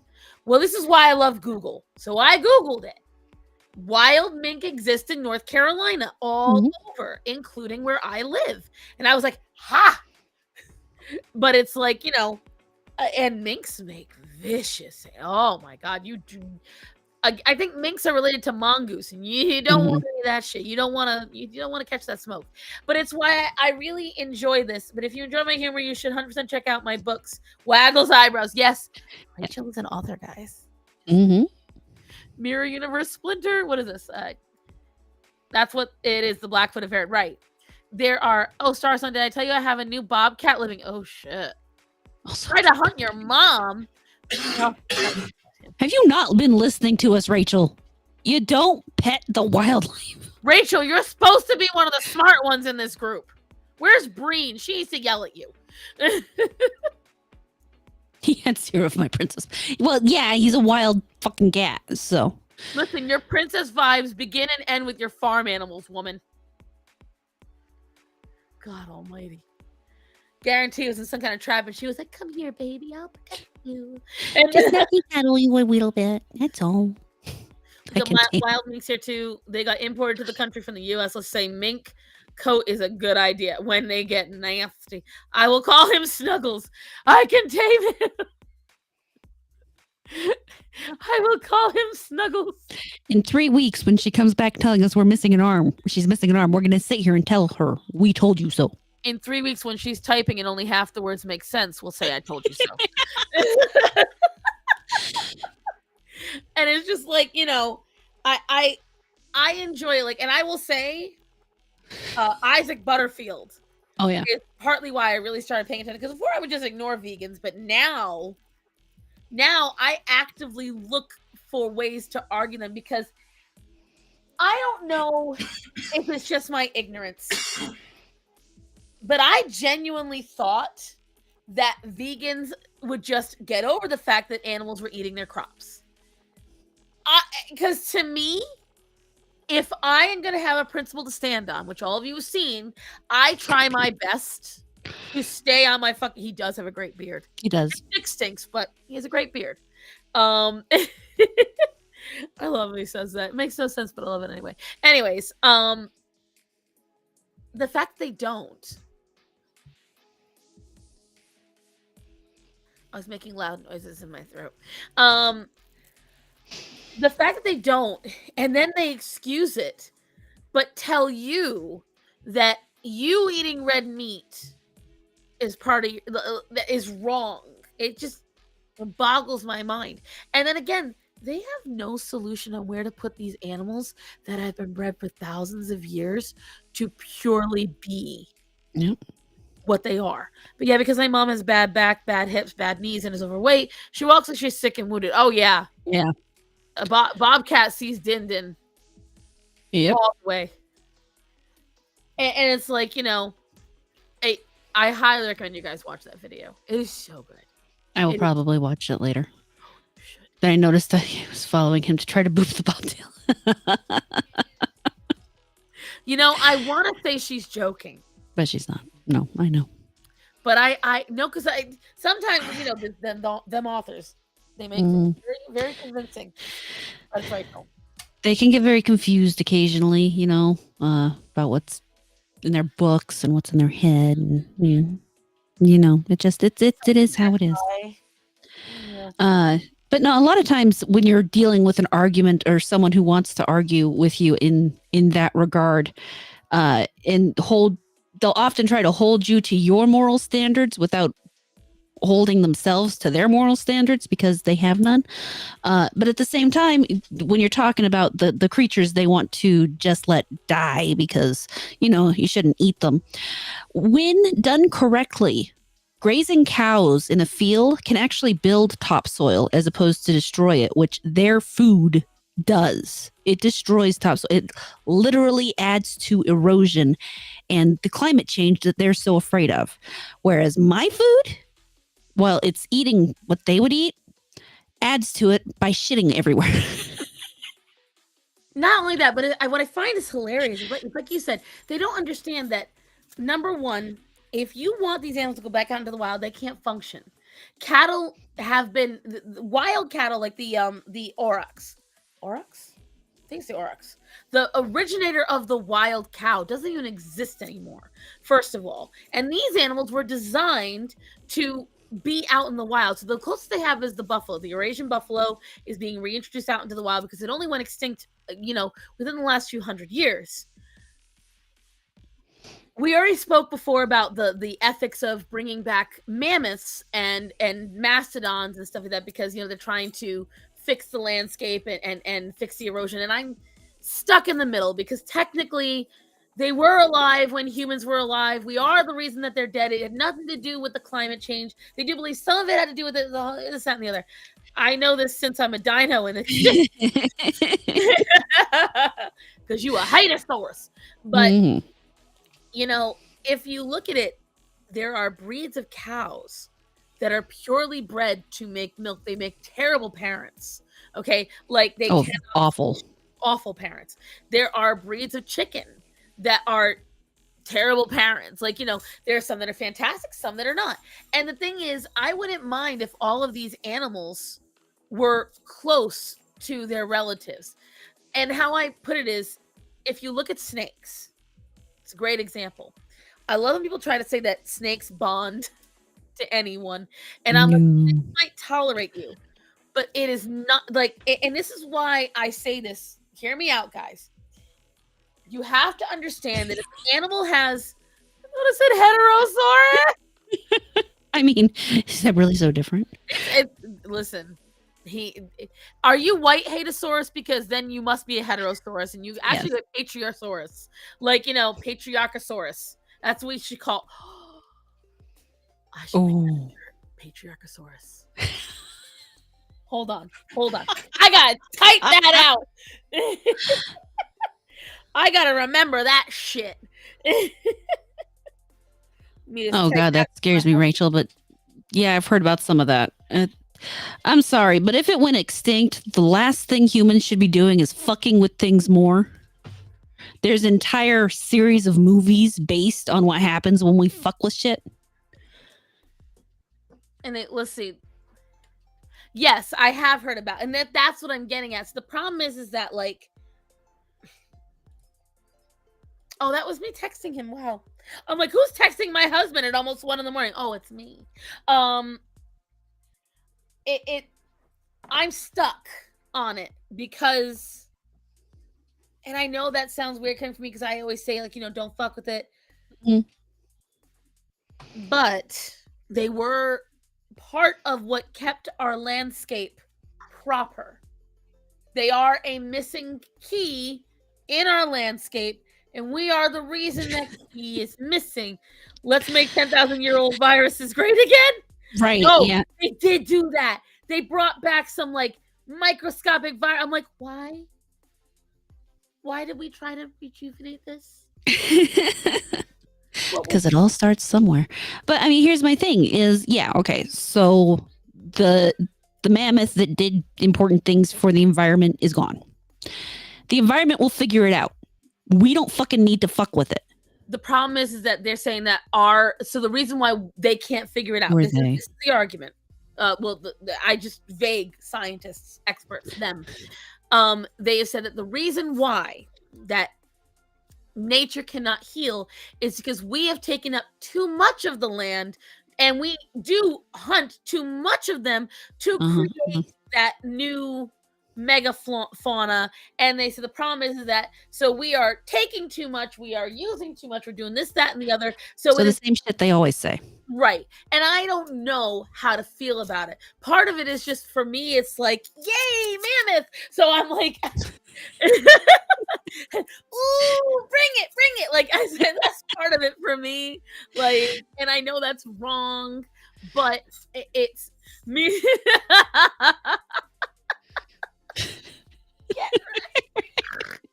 I can't.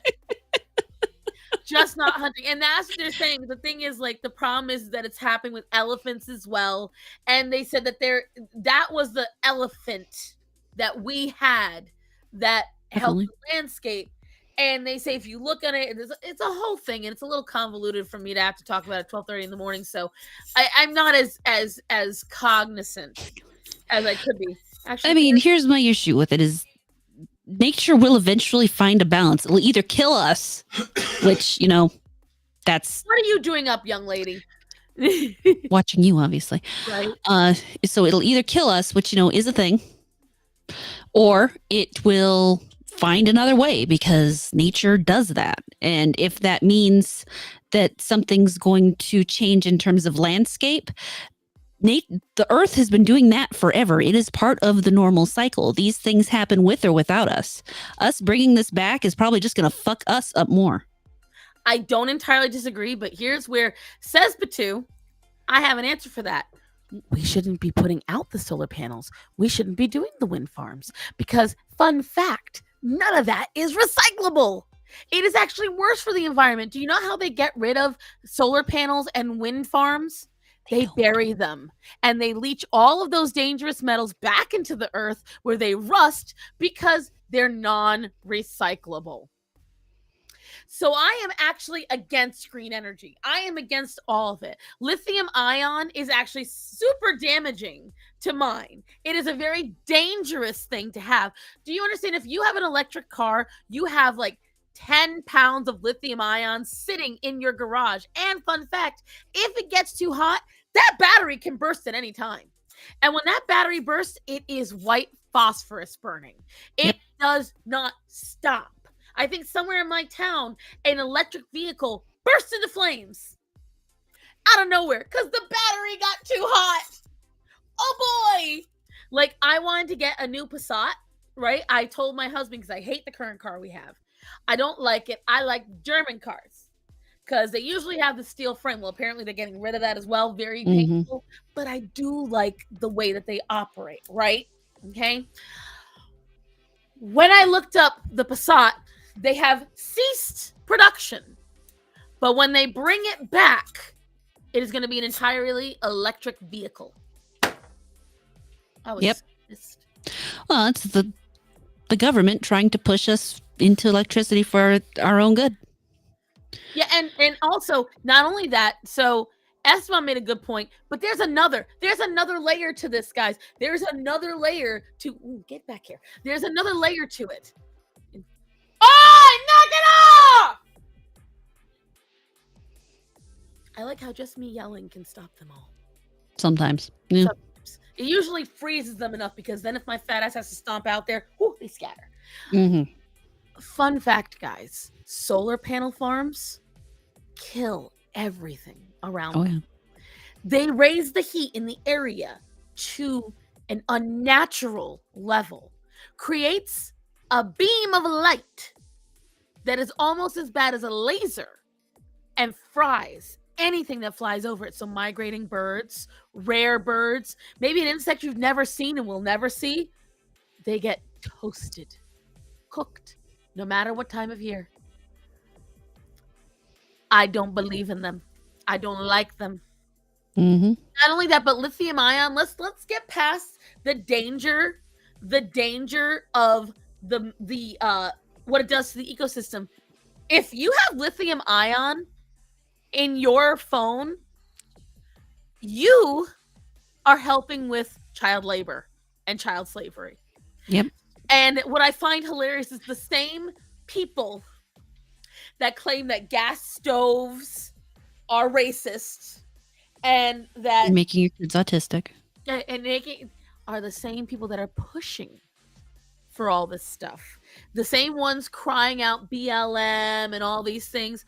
They don't care about what's happened to those kids in other countries. The same people that are trying to turn everyone against each other, this is the only time you hear me talk about whatever's going on in Gaza, are the same ones that don't give a single shit about the Uyghurs still. So it's why I just, these entire pushes that sound really great on paper, these entire agendas that sound really fantastic and make you feel like you're doing something, it's bullshit.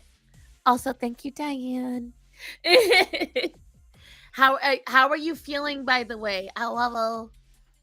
Nuclear or nothing, baby. Right? Nuclear is safer. And guess what, guys? Guess what? Even when Chernobyl exploded, destroyed everything. Do you want to know the best part? Chernobyl has done less damage to the nature around it than a single solar farm. The animals around Chernobyl are thriving. They are because there's no humans near them. They're right near the fucking reactor, and they are prancing in the fields. We can't, but. Well, you had that, was it Fukushima?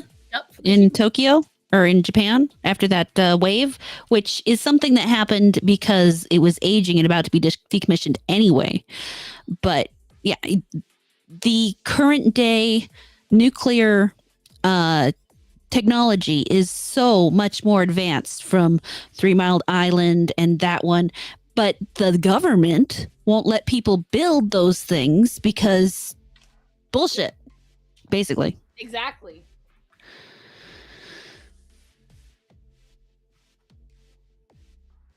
Oh, how Sissy my mother-in-law said that my father-in-law had an MRI. Matt had an MRI done on Friday. That cost us an arm and a leg. Oof. He's got a cyst in his wrist. Where? In his wrist? In the bone. Apparently, it's very common. Yeah. But apparently, what's uncommon about it is his reaction to it. Apparently, his level of pain to a very common cyst is extremely uncommon. So now we have to find a solution for that. But this gives me an idea. Let's hump warheads. All right, you go do that. I'll watch from safe distance. Right? We will watch from what desert is it? Let's just pick a 50-acre plot and get on the side of it. Yeah. We still struggle because of Chernobyl. We got radioactive reindeer here now. If Santa couldn't fly before, he sure as hell can now. Oh God! Everyone, put a heart in the chat for my father-in-law. We're hoping his leg gets better. He was supposed to be able to visit me. Do you want to hear how? I need you guys to hear how bullshit this is. Okay. We have been trying to see each other. My father-in-law, stepmother-in-law have been trying to come and see us now for like 5 years. Oh God! Every time they try, something happens. The pandemic, a family member passes away, something or some other happens. We had the planes booked. The hotels were booked. It was a week out. His job wouldn't let him go because of his injury in his leg. It was a whole thing to do with the insurance. So we had to cancel it all. And I was like, damn it. And so we are waiting because now, as long as Duggery's leg gets better, we will finally be able to plan a Starman reunion. So prayers. Starman is currently passed out in bed. And we do love eating reindeer meat. It's natural selection will become mutants, but damn, the meat is tasty. I mean, are you sure you're not all mutants? I mean, that's the thing. It's like if you go, yes, it has radiation in it, but they seem to be doing just fine. Like, yeah, there's a little issues here and there, but they're living and they're breeding and they're thriving. They're not getting fried alive while they're flying. There's a Starman waiting in the sky. Warp Star prayers in progress. Yes. There's a couple of prayers because there's another layer. I didn't even get to tell you, Horror. We are now in the final steps of the process to buy the house. Yay. Cross your fingers because I had to dip into the money for it. And it was a chunk for bills. Yeah. And it's like, that was painful. Ouch. And so we're making sure to be gentle in what we're doing. So right. Enough because the moment we had, what will they do with the cyst? That's the best part, Di, because it's in his bone. Nothing. Yep. The only thing they can do is they told him to get some putty. He's gonna go to therapy. We got to get a hand warmer or some shit. There's a whole kit and caboodle. I made sure to ask the questions. I made sure to go with him today. I could have spent time editing videos, but instead I was like, nope, I won't be there. Because Starman don't ask none of the fucking questions he needs to. None of them. I'll ask him afterwards. Okay, what do they say about this? I don't know. What do they say about that? I don't know. What's going to go from here? I don't know. Why didn't you ask? I didn't think about it. So I asked everything. I asked all the questions. What do we have to do here? What can we do there? Can we do anything about this now? So we know the steps we have to take. They're probably going to be expensive, but we know the steps we have to take. So literally her words were, this is a very common thing. I don't know why you're feeling the pain you're feeling. And I was like Frolics, right? Injury knows injury. I can't with the two of them. It's bad. The two of them, like, so Starman is now cisgendered. Esteban, I'm gonna tell him you said that. Remember, he's got mod status. He'll come after you. He gonna get you. But whatchamacallit, yeah. Duggery is a Di, would you say that it is accurate to say Duggery kind of throws caution to the wind? He's like, why not? And he just kind of goes for it. And it's an admirable thing. But I worry about that man. I worry about his safety sometimes. Men don't ask those kinds of questions. Still, men can talk for hours with each other. Have no information to share. Yeah, men can sit there with their thinking, and you'll ask them what are they thinking, and they have no information to share. So, I sometimes now, when I first met him, there was no holding that man back. I think now he's finally having to slow down. He's got no choice in the matter. His leg is not letting him. Diane and I were more cautious. We'll make a cup of tea. Might have a snackle. And we'll just chat and bitch on the kitchen table. Plenty of fun. Board game, great. We'll get a card game going. We'll it'll be fine. No. Especially because after I told you guys about when I got stuck in the standby. And Doug's mother yelled at me. Doug doesn't ask questions and Matt doesn't ask questions. Oh, that. Yeah, well. I'm surprised because Doug's a talker like me. I'm surprised he doesn't ask any of those questions. He wants to know everything usually. He's usually the one, he when he calls us up, he wants to know all the info. He wants to know everything going on. Oh, but I've got some shit. This is just personal, but my family doesn't really watch. So last night I'm at my dad's house.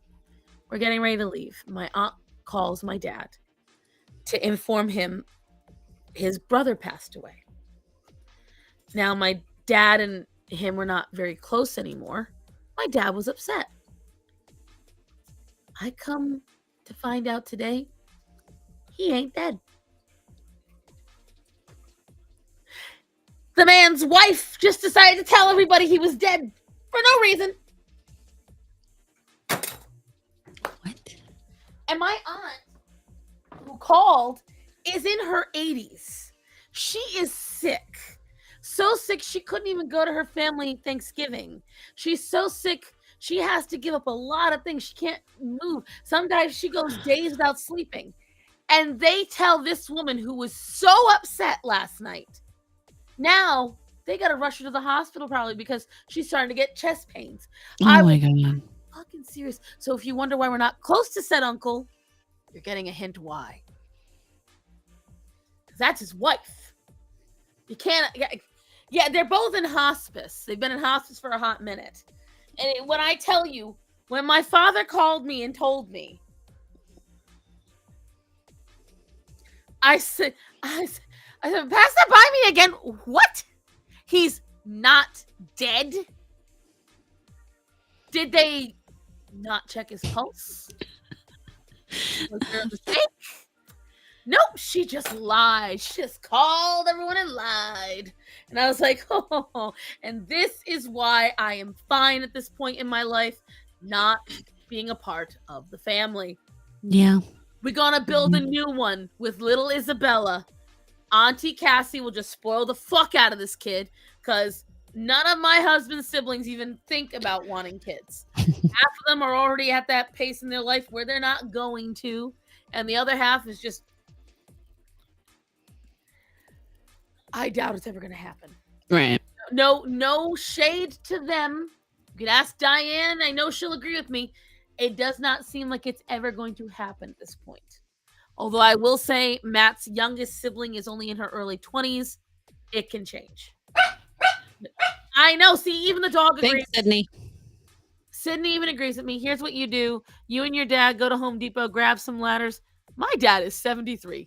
Oh, and they're in California. Double hell fucking no. They're already in hell. I don't need to join them. As I asked him that last night, I was like, Dad, are you going to go to the funeral? He went, that's in fucking California. I don't have no reason to go there. I'm like, the funeral? He goes, I said I have no reason to go there. And I was like, damn, Dad. That's cold. Oh, she reading something. She's concentrating on something. It's just liking things on Twitter. Ew, how dare you? How do you like things?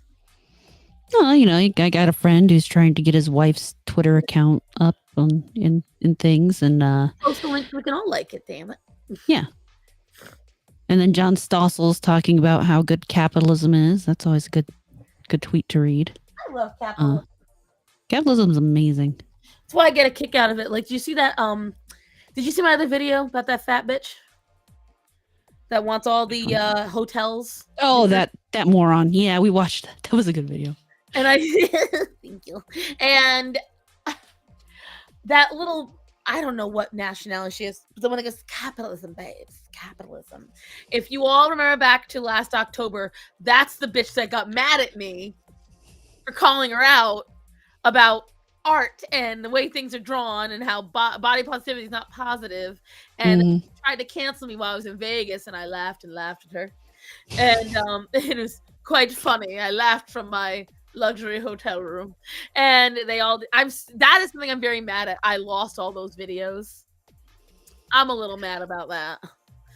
I didn't get to recover them, and I can't get it. It's the whole thing. What was she mad about? If you go on to my YouTube and you go into my shorts, I posted some of them, but regrettably, most of them are gone now because my Twitter got banned.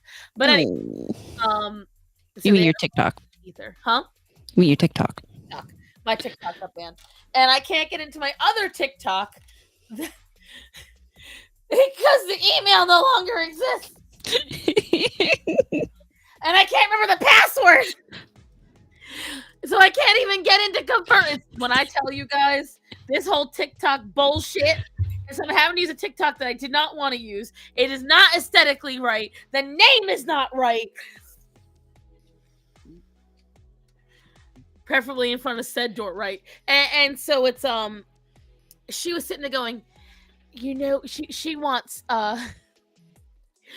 business class and first class to be chucked out the front door. She wants them gone.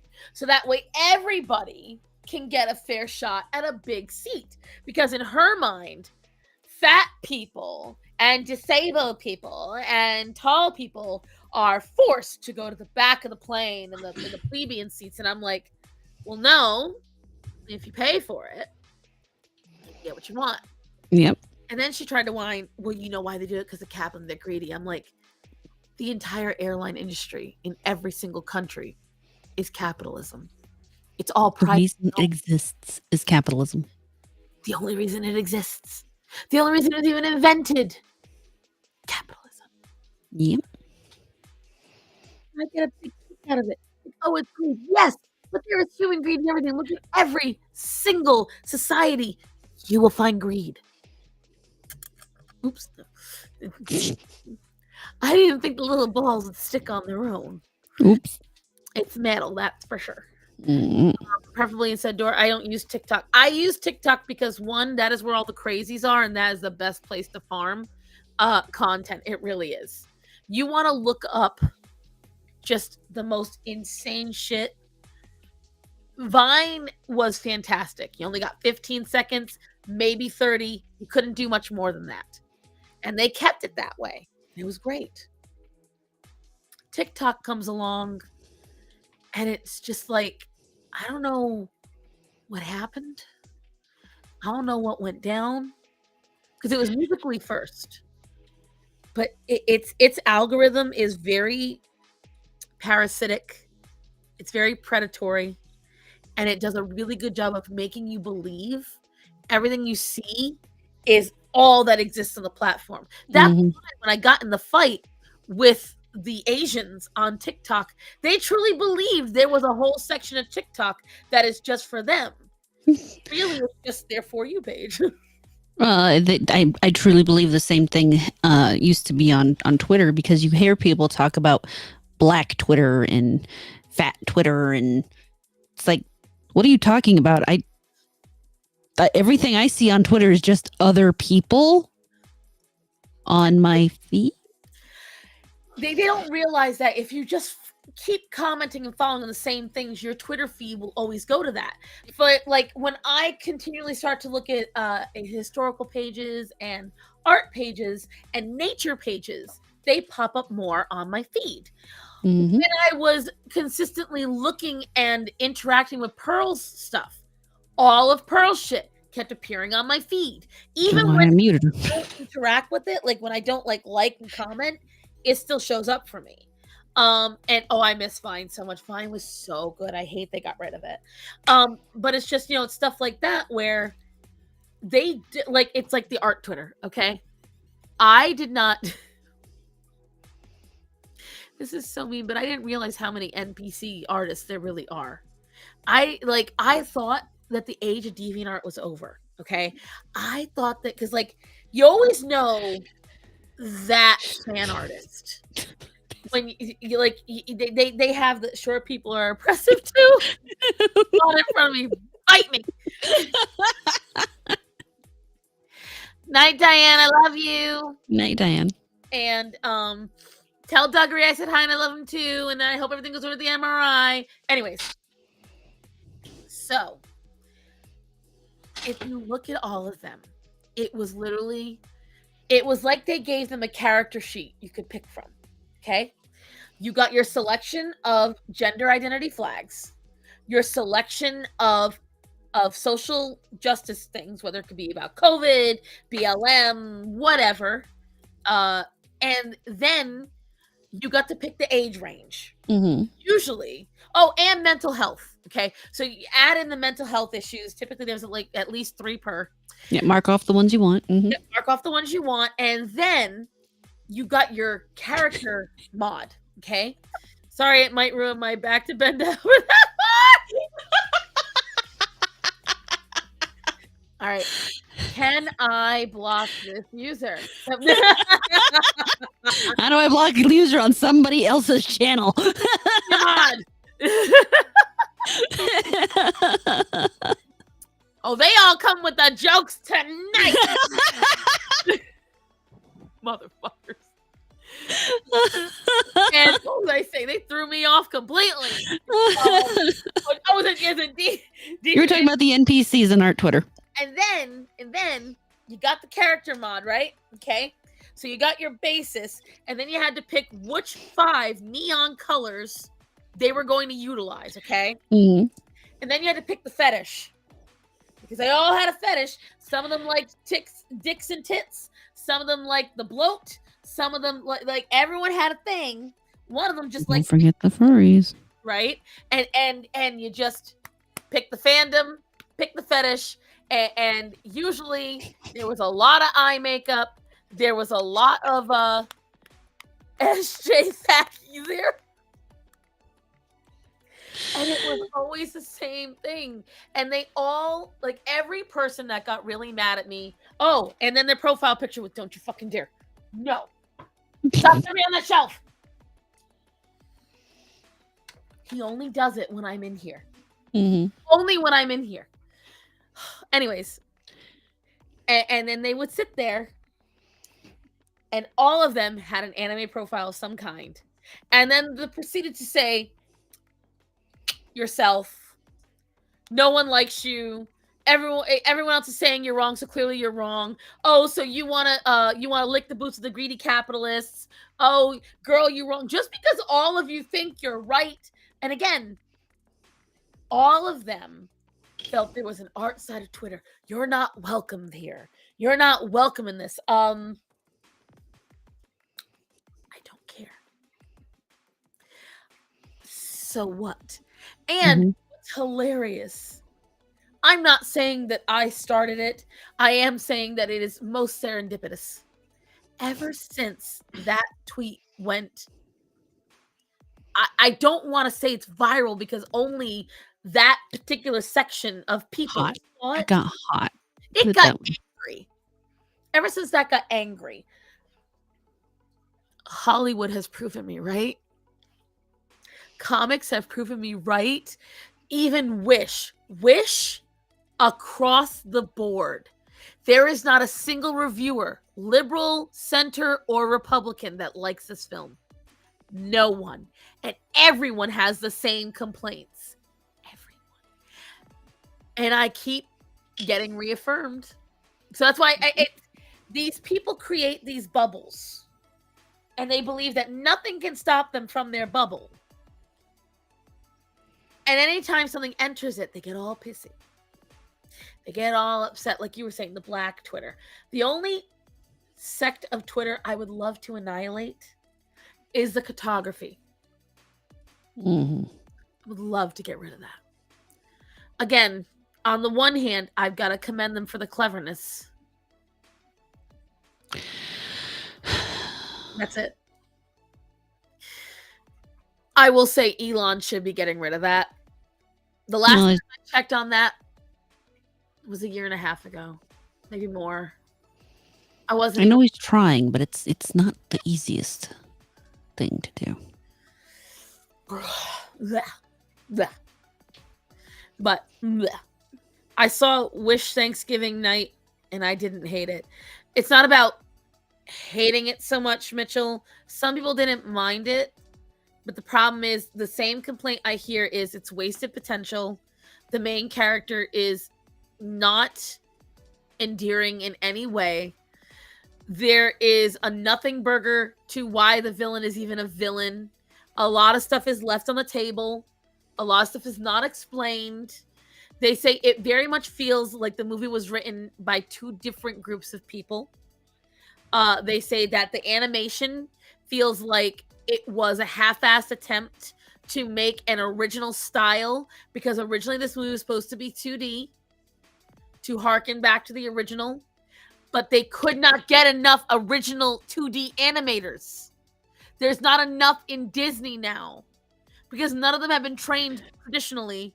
Well, and the ones that still do it probably don't want to do it for how much they're going to pay. They literally could not find enough. But what's crazy is if you watch Once Upon a Studio, oh my God, you guys. Have you seen it? I haven't. Oh my God. You have to. Once Upon a Studio literally makes you so bittersweet. That's why I don't want to watch it. Oh, it's so... I cried. Okay. I'll cry and I'll be mad. Because it's only 7 minutes, by the way, guys. Once Upon a Studio is not a long video. I would have loved a full-length feature of it instead. Maybe a half-hour special. That would have been better than all of Wish, in my opinion. And I haven't seen it yet. Starman and I had a tradition every year. Thanksgiving night, we'd always go see a movie. Always. This is the second year we've broken. Last year, I don't know why we didn't go. It was either a movie didn't come out or the movie was not worth seeing. This year, I didn't even want to waste my time. Didn't even want to. And there's a part where Mickey talks to the portrait of Walt and Feed the Birds instrumental is playing in the background. That'll make you cry. I was like, and then they show all the characters. And when I tell you all the characters singing together, it is worth watching. It makes you bittersweet because it harkens back to when Disney was Disney. We all remember what was great about it. And it makes you upset because you see it and watching it, the work that went into this. Oh my God. The work that went into it was laborious. It's the only word. It had to be a massive job. And that's why it's frustrating, because it clearly shows they could have done it and they just didn't. That's true. It's from last year, but you know it was a really good movie and we died laughing? Violent Night. Oh yeah, we saw that last year. Oh God. We laughed. The whole family laughed until we were just. Oh my God, I was dying. If you haven't seen it, guys, I would say it's in my top 10 Christmas films now. It is definitely one to watch. It is. We will watch it again this year, and we probably watched it 2 or 3 times last year. It's so good. I'm so. I will say my top Christmas film still is National Lampoon. I would say up there is Santa Claus, Die Hard. There's a couple. I do not like Elf. I do not like A Christmas Story. And you see, Christmas Story is one of my absolute favorites. I will, given the opportunity, watch it for 24 hours straight. But that's because when I was young, they would put it on TNT for 24 hours straight, and I'd put it on and just watch it over and over. I realize I should see it. Yes, you should. Home Alone. And the thing is, like, it's been so long since I sat down and watched a bunch of Christmas films that sometimes I actually forget the Christmas films that I like.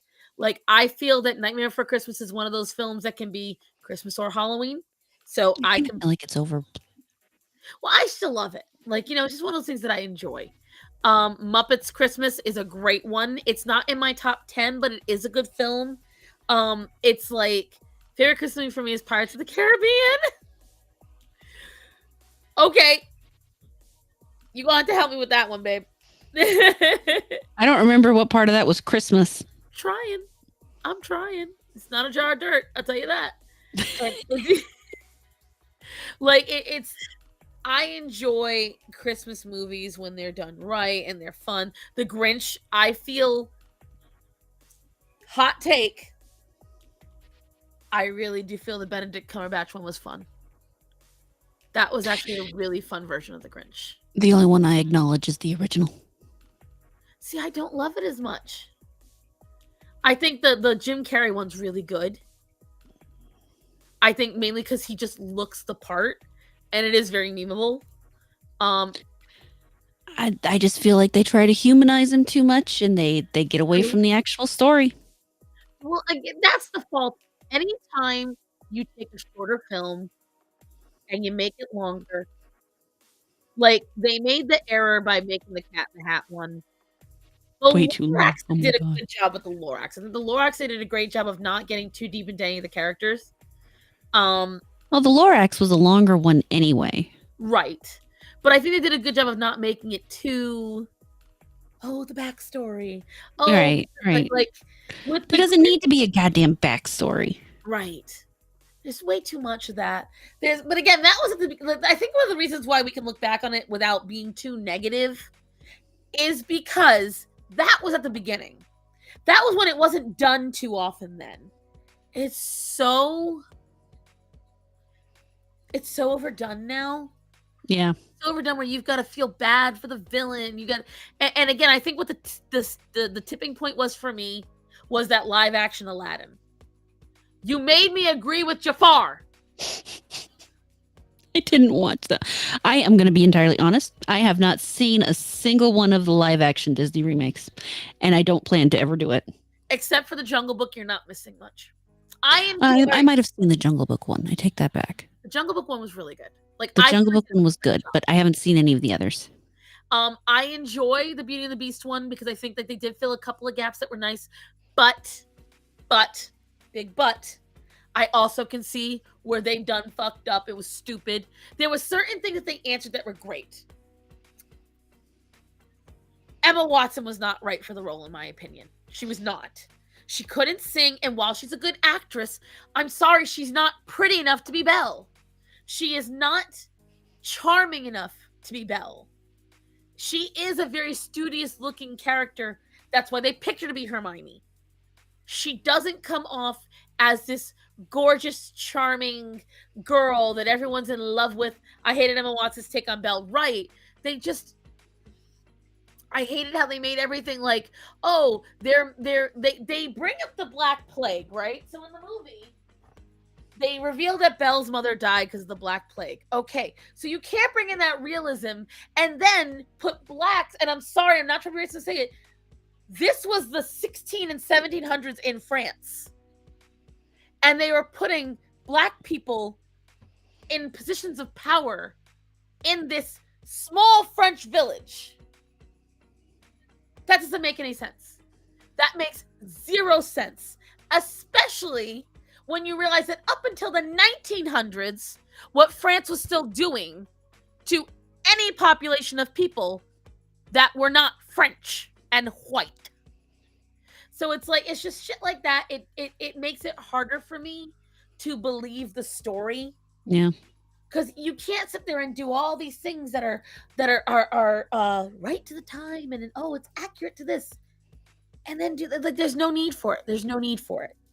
It'd be like making a thing on ancient Africa and sticking a Norwegian Viking in the middle of the African. Wait, whoa, Star. Don't you know the Vikings were black? You're right. I forgot. It's true. Not only that, but all English people were black. Mm-hmm. All Irish people were black. Yep. Italians, we were also black. Yep. It's true. All Middle Eastern people were black. And Horror, thank you for placing me back in my rightful spot. My white supremacy. We need to decenter ourselves. I do.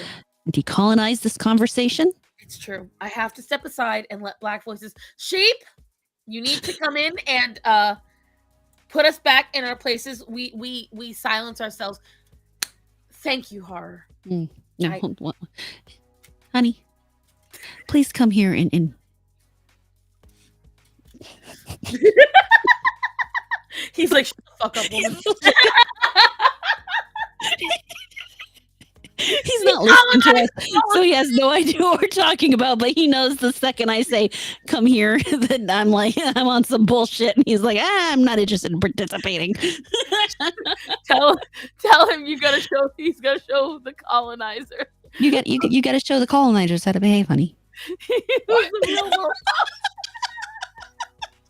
Decolonize our whiteness. Both of y'all are white, huh? Yep. We need your help. We need to decolonize our conversation. So you telling me you need a nigger to come through and say something? Or?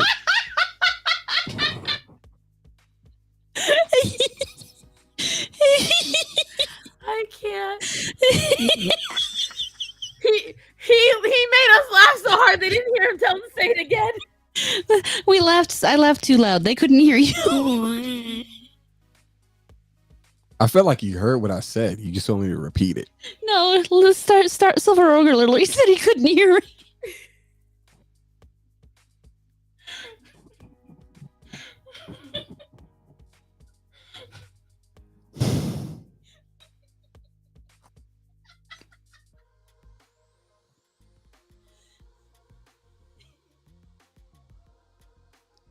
I would keep you waiting for my response.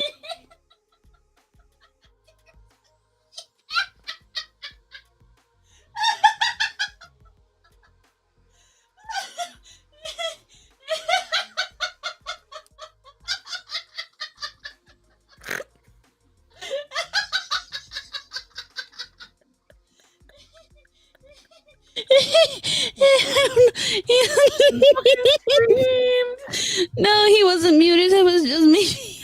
I muted because I was dying. So did I. Oh god, that's bad. Yep. Here's the coffee cup. Is it a coffee cup of white supremacy? What is it? Coffee cup. It's a coffee cup of coffee. Well, as you know, coffee is indicative of supremacy because only white people can enjoy coffee. Have you not realized that? All right, and tell me why I should give a fuck though. As a patriarchal male, you really need to understand that even though yes, you are a person of color who has experienced the negative forms of racism in this country, as a man and a cisgender male at that, you need to understand that your position of power over drinking that coffee is hurting indigenous peoples.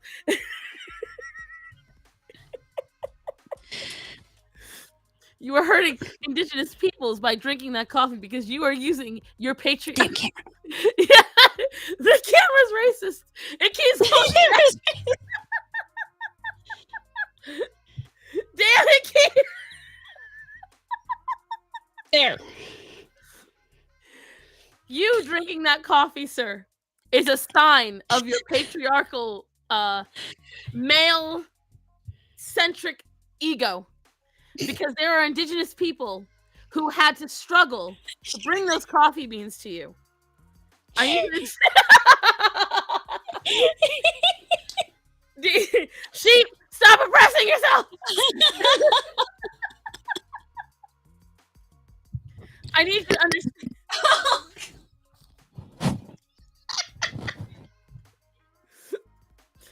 That belch was a sign of male supremacy. Are you mansplaining gas to me, sir? He doesn't even have a woke quip to that. I win. He's like, hold my beer. Oh God. Because it's 11:12 p.m. here, I'm not going to make another cup of coffee. It's actually 1:10. So, I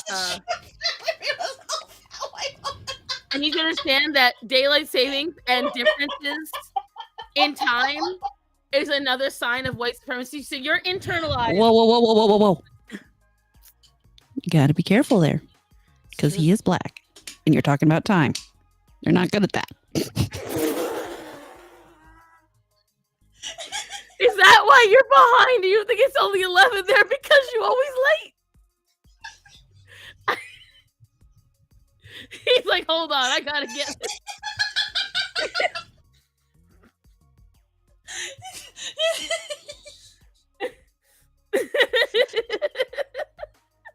Yes.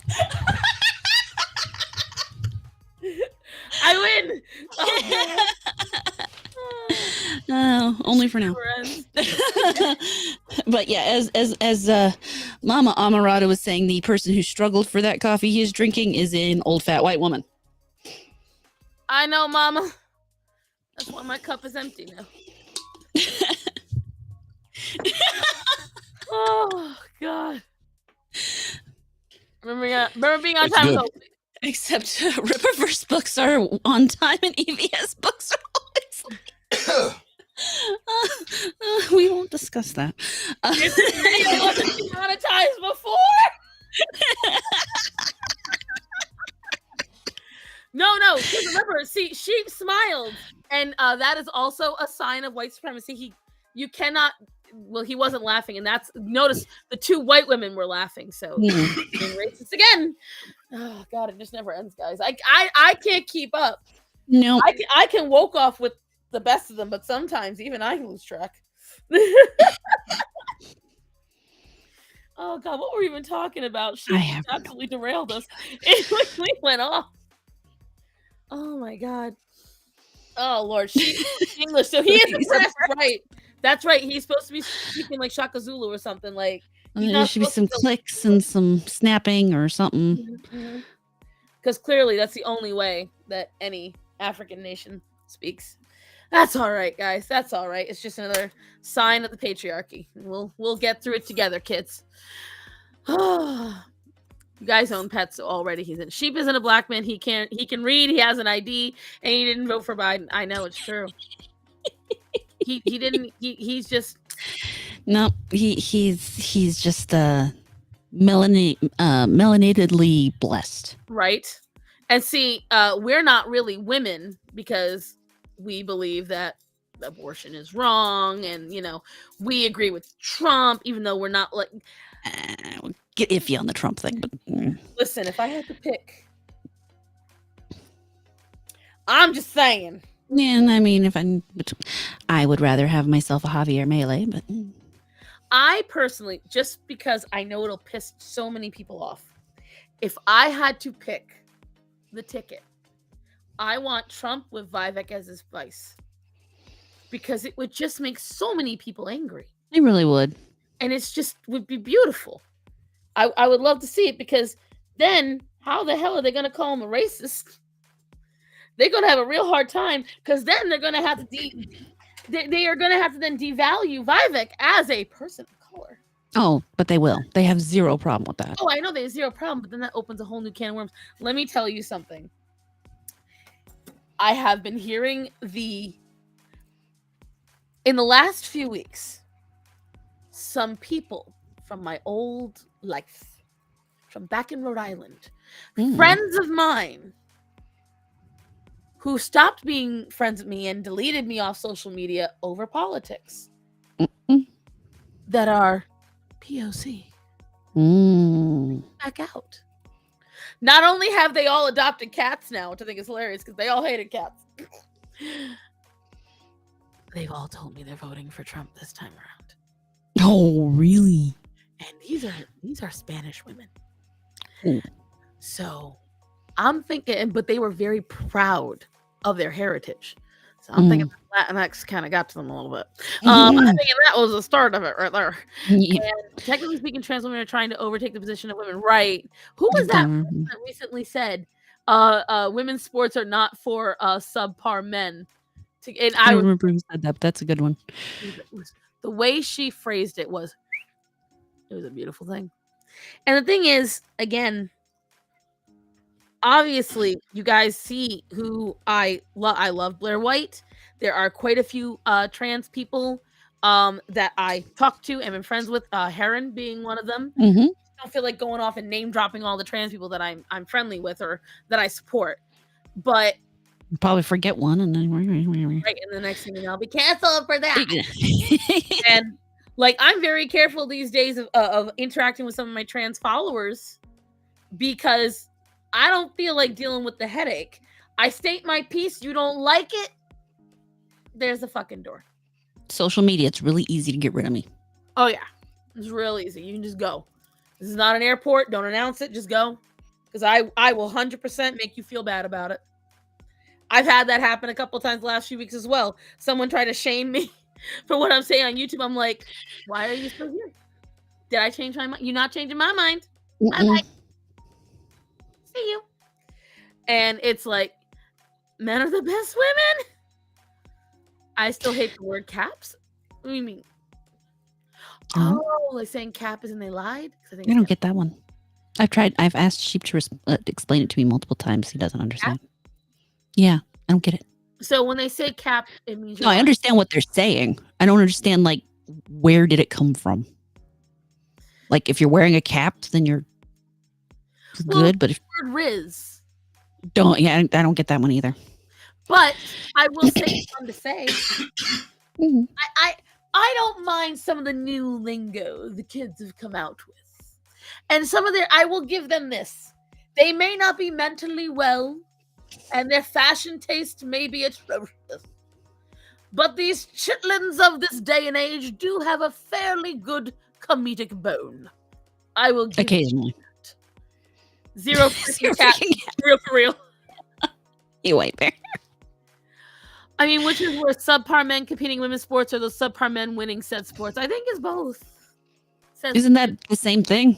It's the same thing. Because the problem is, at the end of the day, and this is something that these very liberal women who look at there and say that, you know, men and women are equal and blah, blah, blah, blah, blah, blah.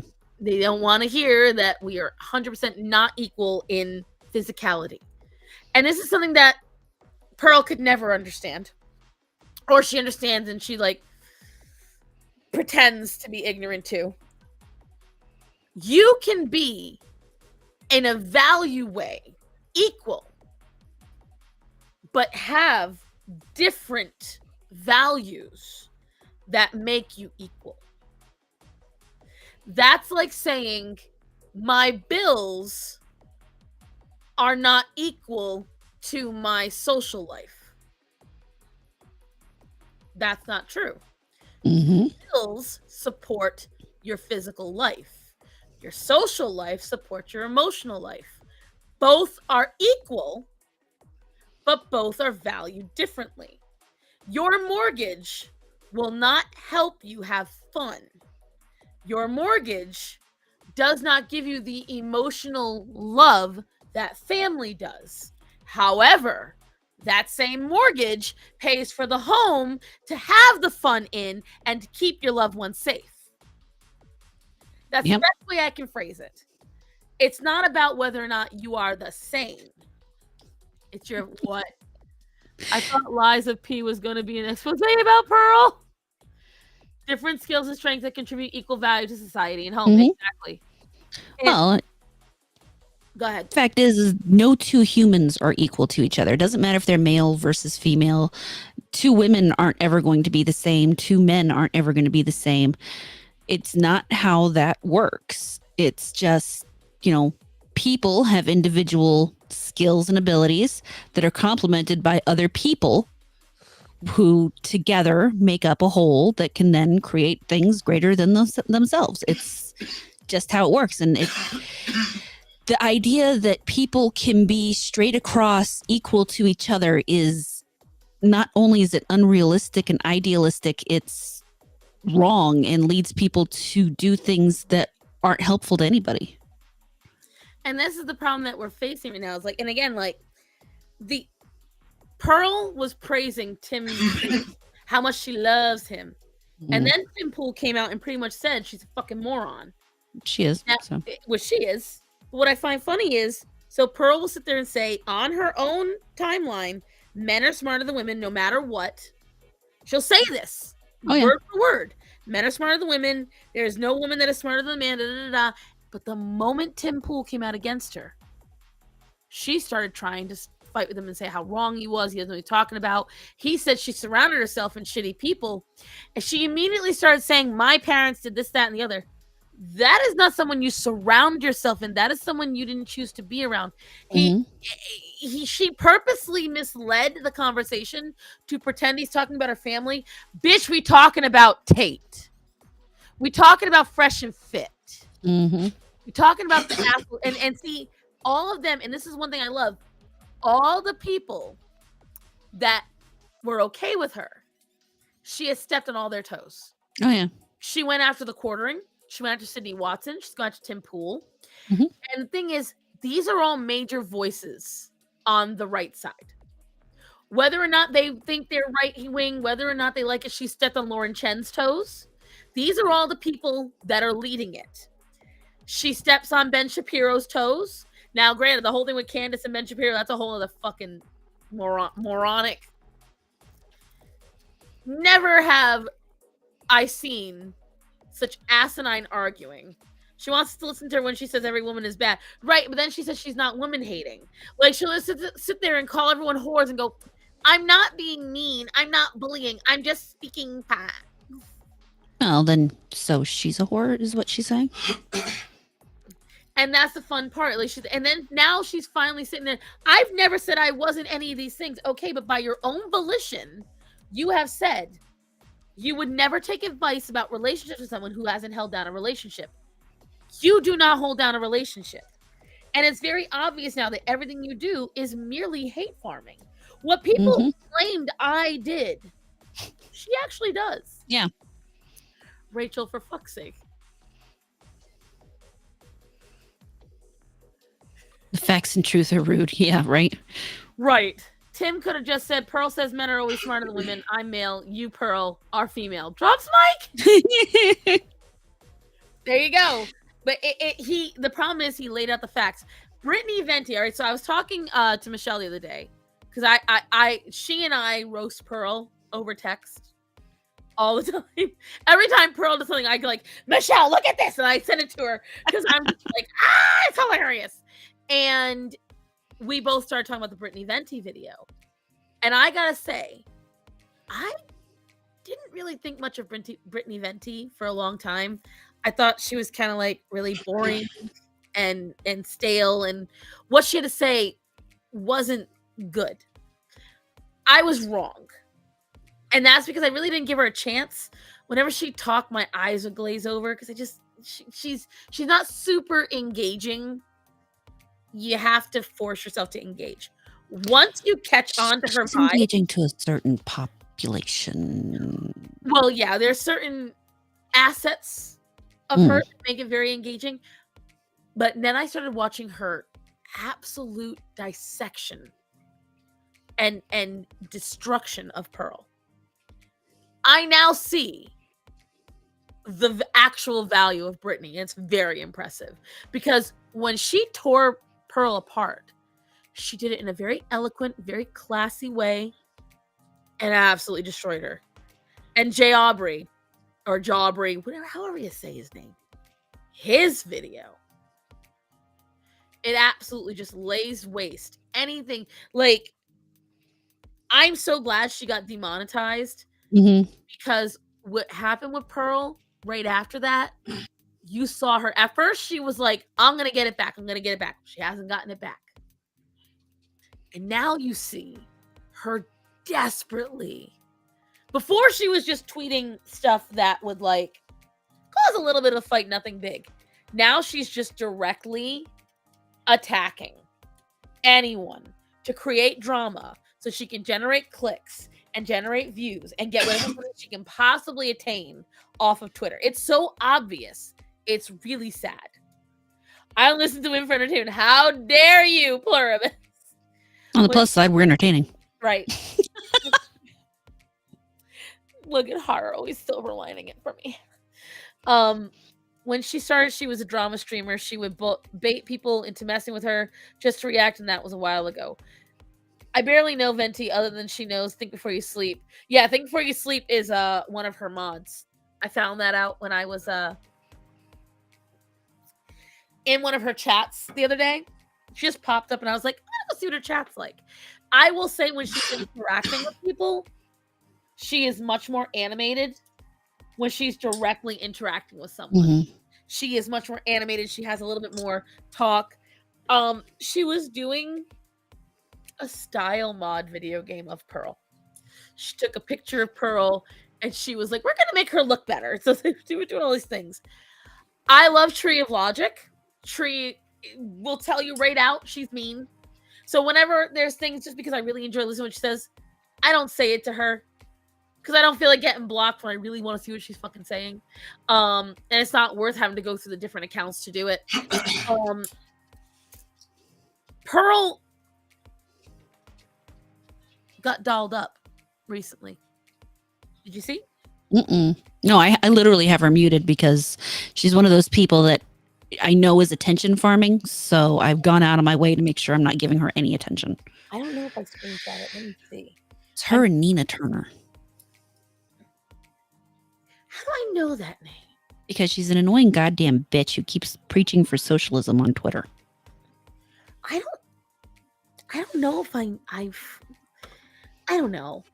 Either way, I'm going to bring up this photo that I found. Hi, Katie. Yes, Alex. Come here.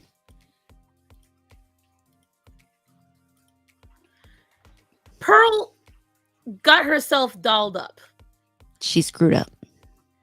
I don't think it's that bad. She picked the right color. The hair could use a lot of work, and I do think that they put a little too much on her eyes. But I think it's far better than what she normally looks like.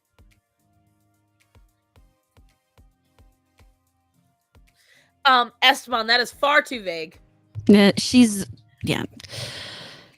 just really annoying. She got into a fight with the Libertarian Party about some bullshit. Oh, also, guys, I'm going to bless you with kitties. Kitties and puppies.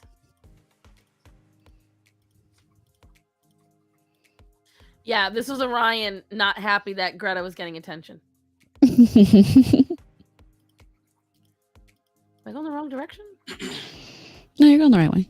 Oh, it's because I forgot. I can only send them in sets of 8. Yep. Forgot that part. The kittens have gotten quite big, by the way, guys. Huge. Like, to give you an idea, I was holding Luna earlier. Dante is the same size as her. Oh. Look at Atticus. He's so cute. Atticus is such a good boy. Oh, whoops. Dante, Gorian is not. Gorian is an asshole. He has been destroying my curtains. A fan sent those to me, okay?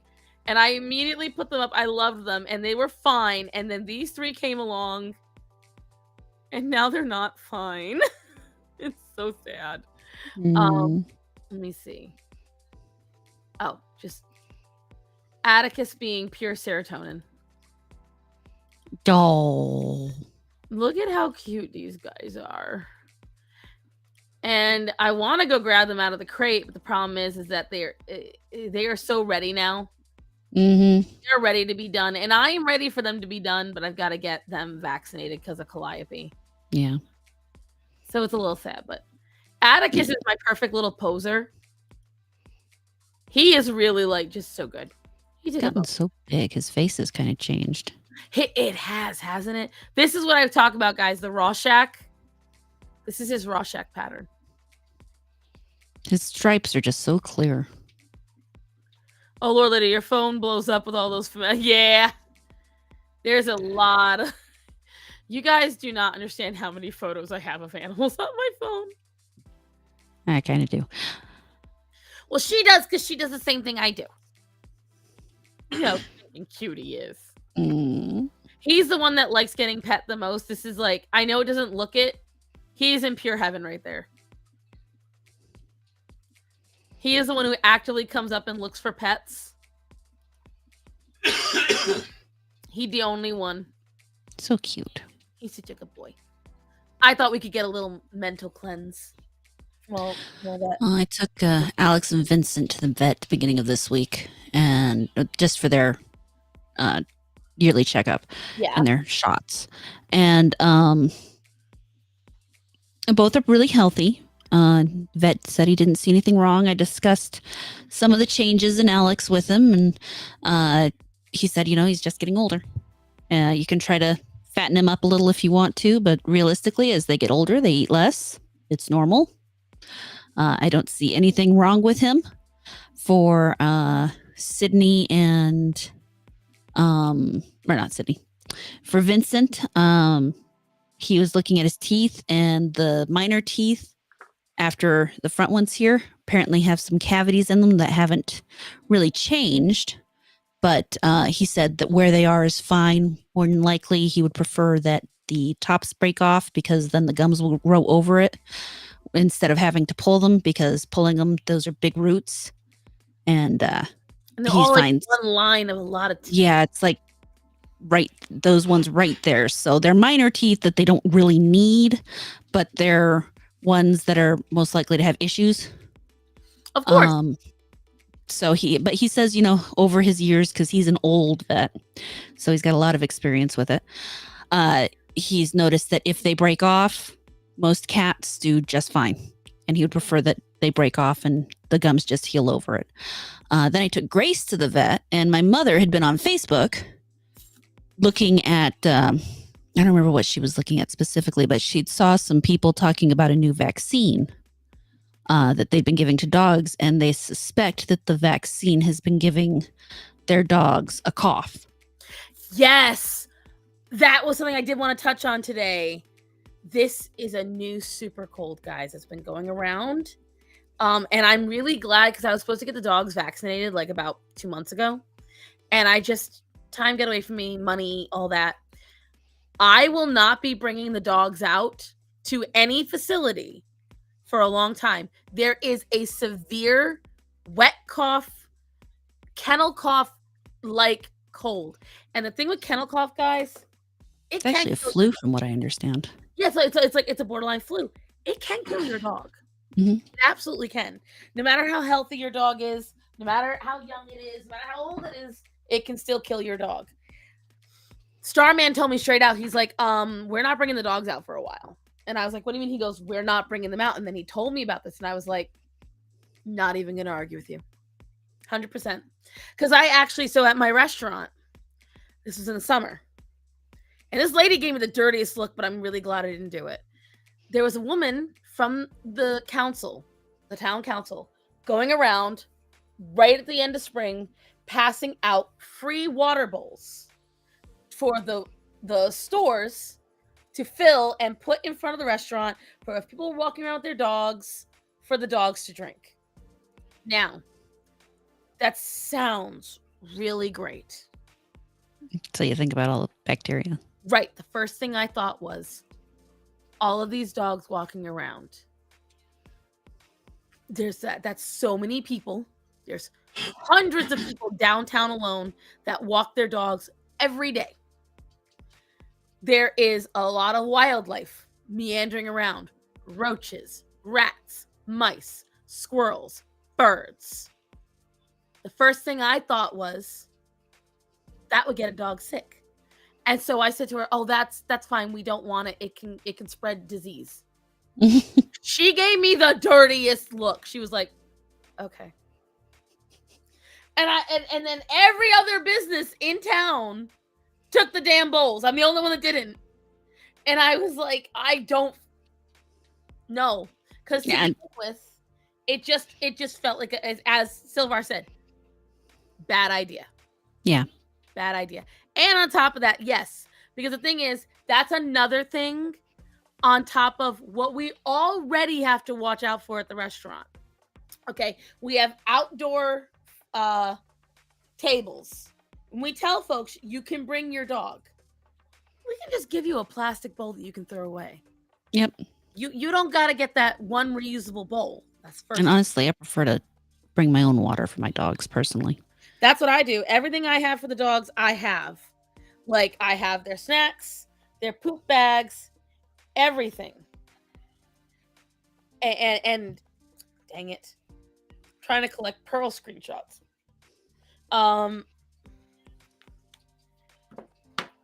I keep it all with me. Their water, I have a little bottle that folds out. It's great. Yep. So the quad father, he just informed me to stop yelling on Twitter. I was like, I don't want to. He shared a video by this left-wing person. I don't know who they are, but I didn't care because she said that she had to body a kid from storming up to her dog. And when, like, body block, not like, slam the kid. Right, okay. That's a little different. But she had to body block the kid from stomping up to her dog. And she literally says to the kid, how about we not march up to strange dogs, things like that. The parent was like, they're 3. So? That is no fucking excuse. And as a matter of fact, again, the dog group is the gift that keeps on giving. They shared a video of maybe 7-month-old crawling around. And it started to crawl towards the dog. And the mother goes, is that what we're supposed to do? Are you supposed to be going up to the dog? This child couldn't even speak properly. Couldn't even walk. And the baby went, She went, that's right. You leave them alone. I had my 6-month-old niece trained. Don't touch the whiskers. Don't pull the ears. Don't touch the belly. Don't yank the tail. Yep. Do gentle. That's what we called it. Do gentle. You can 100% teach a child. And this is the hot take. The only reason your kid doesn't respect any boundaries is because you let them push it and you don't want to tell them no. It's because you don't give them boundaries. Mm-hmm. Yeah. And this is another hot take. I believe it starts with how they allow the baby to breastfeed. Everyone I know says it's A-okay for the kid to take the tit and... Oh, hell no. I'm saying we're talking like full-on bite, yank, pull.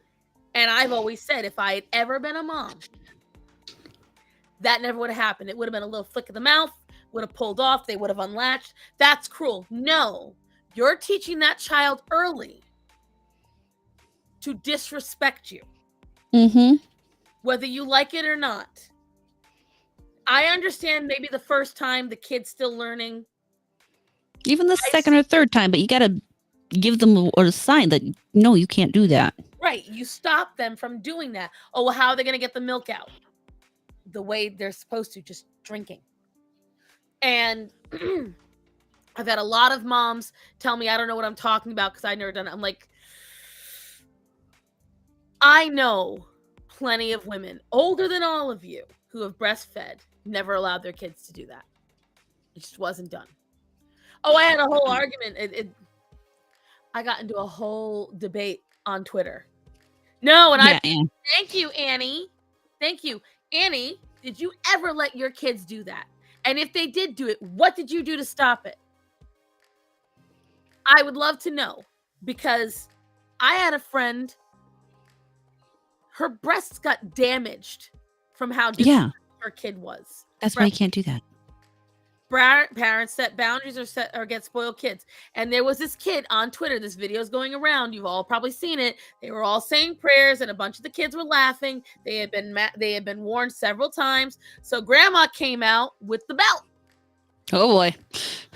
She smacked that little girl right across the back of the head.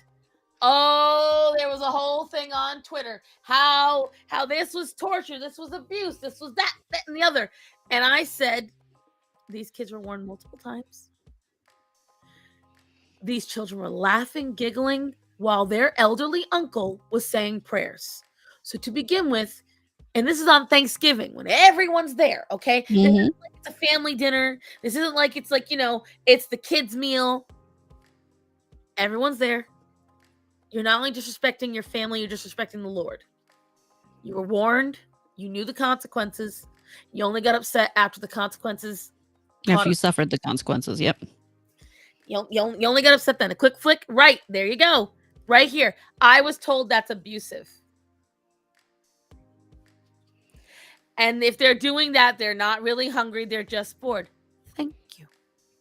And you should be teaching your kids not to eat when they're bored anyway. Well, Granny wasn't exactly moving all that great. And I don't disagree that maybe the head or face wasn't the great. But this is how, if I can find something. It was honestly a soft hit. She went, it didn't even smack. There was no snap to it. Mm-hmm. This was more embarrassment than anything. And everyone was like, oh, that's how you get trauma. That's how you get this. Oh, none of you want to talk about it. And I was sitting there saying, no, that's how you get soft kids when you don't do it.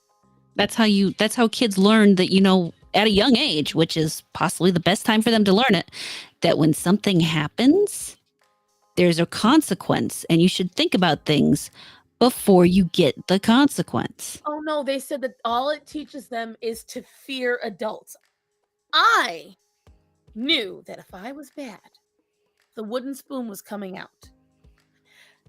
Ask me how many times in my life that wooden spoon was actually used on me. Because I don't even know. It was that little. Maybe once or twice. My dad only slapped me once in my life. I was 5 years old. I disrespected my grandfather. And my father leaned right over, right across the face. Never touched me again. Guess what I also never did again? I never disrespected my grandfather. I was a goody two-shoes. Mm-hmm. I behaved. I went in the corner because I was so good. I got to get a timeout to do whatever the fuck I wanted. So I got a juice, a snack, and I got to watch TV with mom. When I tell you, I did not fear my parents. I feared disappointing my parents, which all kids should. And I feared the bad consequences of my actions. There's a reason why you never see my ass in jail. I can guarantee, think about it right now, guys. All of you, think about how many friends of yours that have at least been arrested once, have done illegal things, have had to do some kind of, I can tell you right now, I know a lot of people who've either done jail time, gotten probation, gotten some fines. They may never didn't serve any jail time itself, or have at least been held in custody. Maybe not arrested, but held in custody. Had to go to court for stuff. All different things. One. But I don't have many friends. I have one. But there's a difference between friends and people I know. People I know, I know a number of people who are just finally getting out of jail from things they've done and are now working. But that's my point. I did not want to be that. What?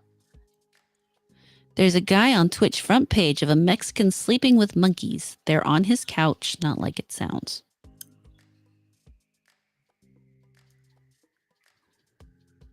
What does that sound like to you?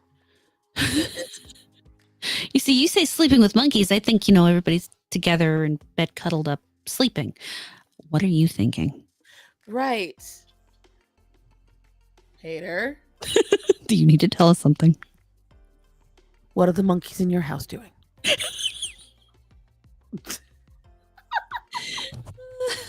Right. Like, if I will tell you all right now, in my personal opinion, do you know what has made me delegitimize almost every complaint about cops?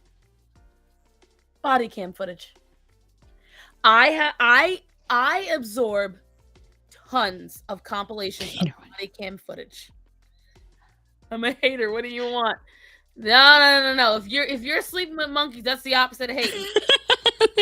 It's a whole different type of love. We're doing some jungle love over there, sir. We don't want to know about that shit. Mm-mm. But like I was saying, nasty. Like I was saying, what you bringing in here on your little purple tabs over here? Horror. Kind of hatersaurus is this? The best kind. Also, Sonny. Oh, Dude, he's been like Velcro to me ever since he came back. I can't walk into bed properly. That's bananas. But I have watched so many interactions with, let's just say, I'm gonna say this and you'll all fill in the blanks yourself. People who claim that cops seek them out. I watch how they interact with the cops. I watch how they flip the switch. I watch how they go ape shit like that over cops that are being so nice, over cops that are being so patient, that give them so much time, give them so much room. And it's almost like they're mad the cops are not being what they want them to be. I've watched it time and again. And I've watched that these cops don't treat any of them any differently. At all. And don't behave! Shh, unlucky. No. I can't do that. I won't even read that just because of, we named the monkey Jack, Commodore Mimosa.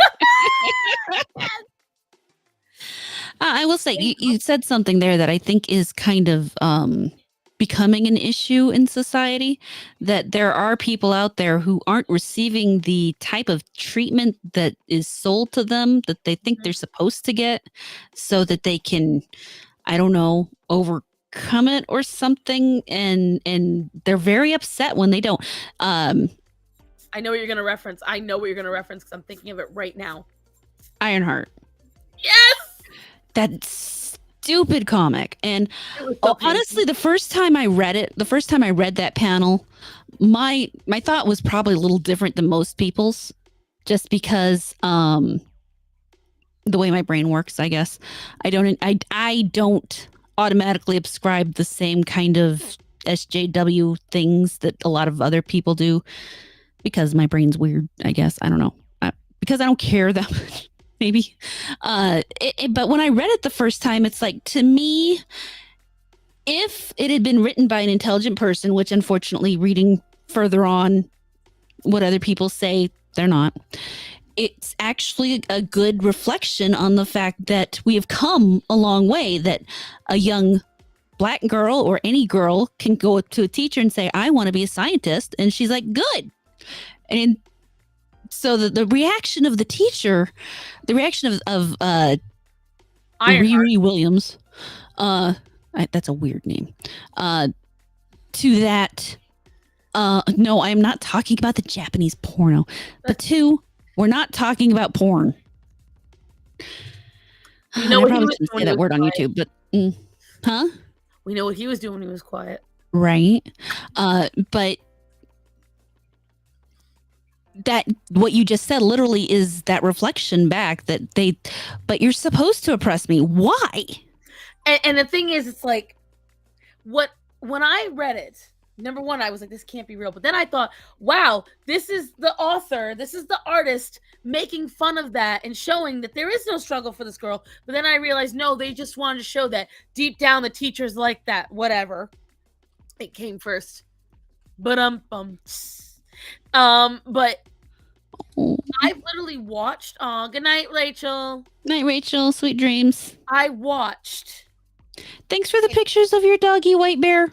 Several of these girls the cops are treating them totally normal and holding them accountable for their bad actions. And these girls are sitting in the back, guys too. They'll sit there, and this is even before George Floyd. Her and Lady by Otis, I don't want to know. It's a Miles Morales reference when they did the what if he was Thor.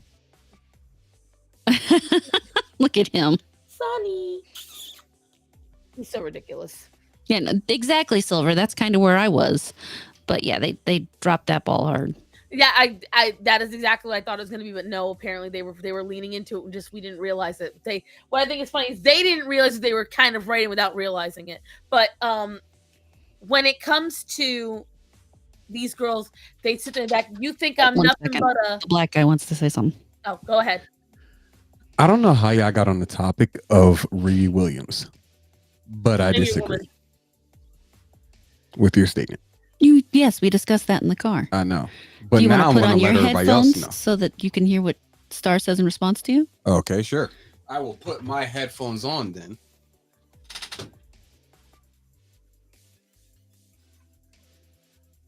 Hold on, he's got to untie it. I know. Typical man, making a woman wait. All right, so while I understand what you're saying, that is overthinking what the comic should be. Yeah. Did you? But I'm getting the feeling you didn't listen to everything I said. I'm getting a feeling he didn't either. As far as them thinking too much into, as well, maybe you're overthinking is what you're saying? No, I said that when I initially read it, that's what I thought. But from what I understood, that's not where they went in the book. Okay. But even from both perspectives, most comic readers look at that and say, why? Mm-hmm. Just why? Well, Silver agrees with me. Like, regardless to it being, a fucking 6-year-old girl who's out of her time, or even if it was supposed to be something that was just like poorly executed, why was that story written? Riri Williams shouldn't exist in the first place. We agree. It's not even for the sake of oh, this story is garbage. She's just a pointless character. Mm-hmm.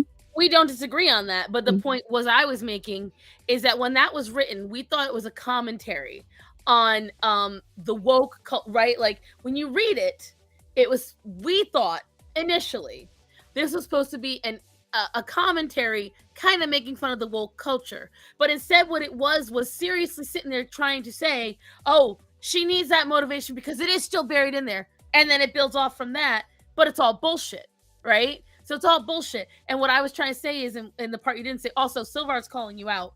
Yes. He calling you out hard. You got more sheep tonight than a year on his channel, is what he's saying. Go ahead with your thought, Star. He does hope Pandemonium's going well though. What would happen was I said that ever since dash cam footage has become really popular, because even though it did exist on YouTube, after body cams really became mainstream, it was only a couple of cities that did it. But ever since like 2014, 2015, they've exploded. And I'll watch these body cam footage from before the George Floyd, from before even the 2016 riots. You've got some from 2012, right? You constantly see over and over again a certain demographic of person that talks a certain way usually, and is usually accused of certain activities. Perhaps they are taking something that doesn't belong to them. Perhaps they are driving without a license. Perhaps they are inebriated at the time. Perhaps they have abandoned a child, or left a child in a hot car. These are all things that I have seen happen. And when these people meet with the consequences of their actions, rather than say, this is my fault, usually they then proceed to berate said officer, who treats them very politely, that all they see, and it's on the footage for a lot of these people, that of course the officer's doing this to them because officers hate them anyway.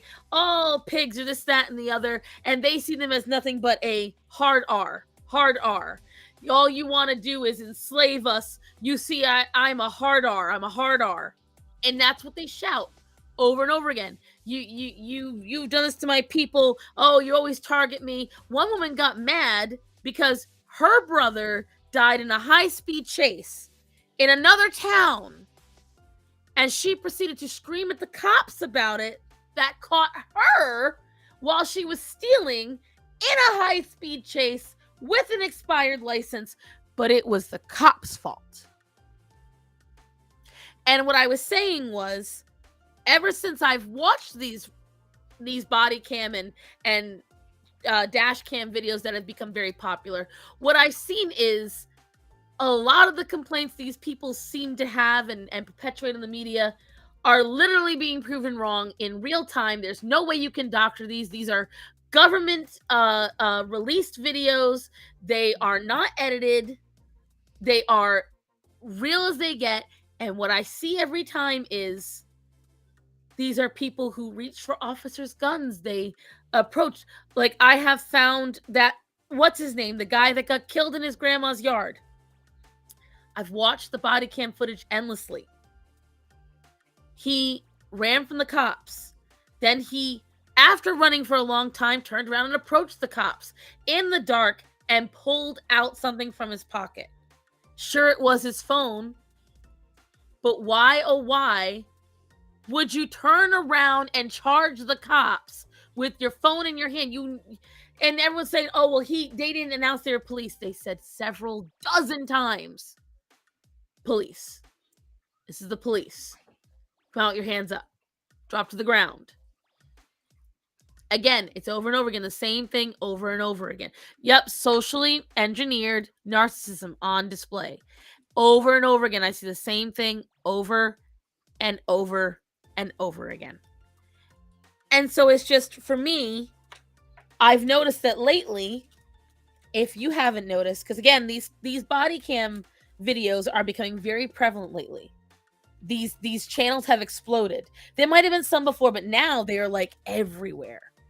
And I have noticed a lot of people aren't complaining about how evil cops are lately. It's almost like now that they see the evidence in front of them and they realize how they all sound like dumbasses and what these people actually do, it's like now they have to find a new narrative. So that was my point. I don't know if Sheep is still listening, but that's been my point. I am. I was just trying to figure out because you went far away from what happened with Riri Williams. Well, that's where we started. That's how it even came you went up. backwards. Yeah. So she so that's where we started with the conversation, and that's why we ended up with, because we had that conversation in the car on the way to Milwaukee, or back from Milwaukee, actually, because I don't remember what we were talking about at the time, but when I talked to him about the fact that, when I read that, that's what I thought. And he had basically the same response then he just gave now, that I was overthinking. But I think the difference there between the mindsets, for one, I don't look at it a whole bunch. And for two, he'd been reading comics deeply for a while and already knew that was the type of direction and thing that they do, where I did not when it came to that kind of thing. So. Well, I definitely agree that Riri, like, I remember vaguely when they announced there was going to be a new form of Iron Man and it was going to be a black girl. And I'm like, why? And they made a cover that made her look like Lauryn Hill. I vaguely remember that too. Yep. I didn't know about that. They did another cover and they were like, oh, there was like some other cover where she's like, I forgot, she was just sitting down, and like, because her outfit was like form-fitting, she was wearing like, I don't know, some yoga pants or some shit like that. People made a big stink about it. I was like, oh, why are you sexualizing this teenager? So then they redrew it and just put Iron Man's helmet like in her lap or some shit like that. Yep. I was like, okay, this is obviously stupid. You're pandering to the wrong people, for one. For two, that like Riri Williams was created by the same guy that did Miles Morales. And we all know Miles Morales was created specifically to be a half black, half Hispanic Spider-Man, which is also pointless. So that's just been my stance. I don't like characters that are created specifically to fit a box. Right. Like those characters. And I much less like characters who basically devalue the the character that they're based off of. Basically, all of those fan fiction web slingers, I don't like them. Well, most of them. I'm fine with Scarlet Spider. Spider-Man 2099 has some decent stories, but if they didn't exist, I wouldn't be upset. Basically. And again, that's where I've been saying it now for a while, and this is exactly the mentality. So like, when people get mad at me, like it's kind of people say Elsa should be gay or this, that, and the other. Why? What is the reason beyond you wanting it to fit a role that makes you feel better about the character? Or when people slash characters, like nothing pisses me off more than fan pairings and head canons and fan art and all this fan fiction, all this bullshit. Because what you're doing is you're saying whatever that person created, you may have liked it, but you only liked it enough to when it fit into what you wanted. And when it didn't fit into exactly what you wanted, you said, okay, I'm going to take this thing that you made. Thank you. I'm going to take it. And it's beautiful this way. You know what? It's better this way. I like it this way. This is actually better. And this works more for what I want, because now this specializes what I am. This fits into what I need to see. So rather than going off and saying, man, your story is good, I'm going to accept it exactly as is, not change it. I like it. I'm going to make a similar story, but I'm going to write it myself. They don't do that. Instead, they create their own pairings that are far better for them because it's better fat material. Or they go and they make their own self-insert of a character because it makes them feel like they're closer to these things. And for me, it's like you said. Now, thankfully with Miles, they actually did a good enough job at least making him a decent character. In my opinion, they did at least a decent job.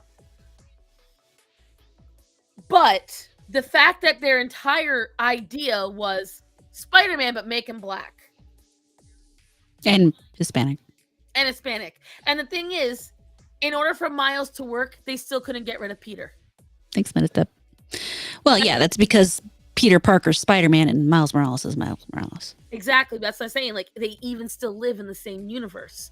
So you still couldn't make Miles work unless he piggybacked off of Spider-Man. Even in his own universe. He couldn't be the original spider creature, even in his own fucking town. He still had to have Peter to bounce off of. So at that point, is your character truly that strong? Did you actually make an original character, or did you just make a different tone of him? Yeah, basically that. Used a darker crayon to color him in, yeah. Peter Darker, yeah. I don't know that she's heard that one before. But yeah.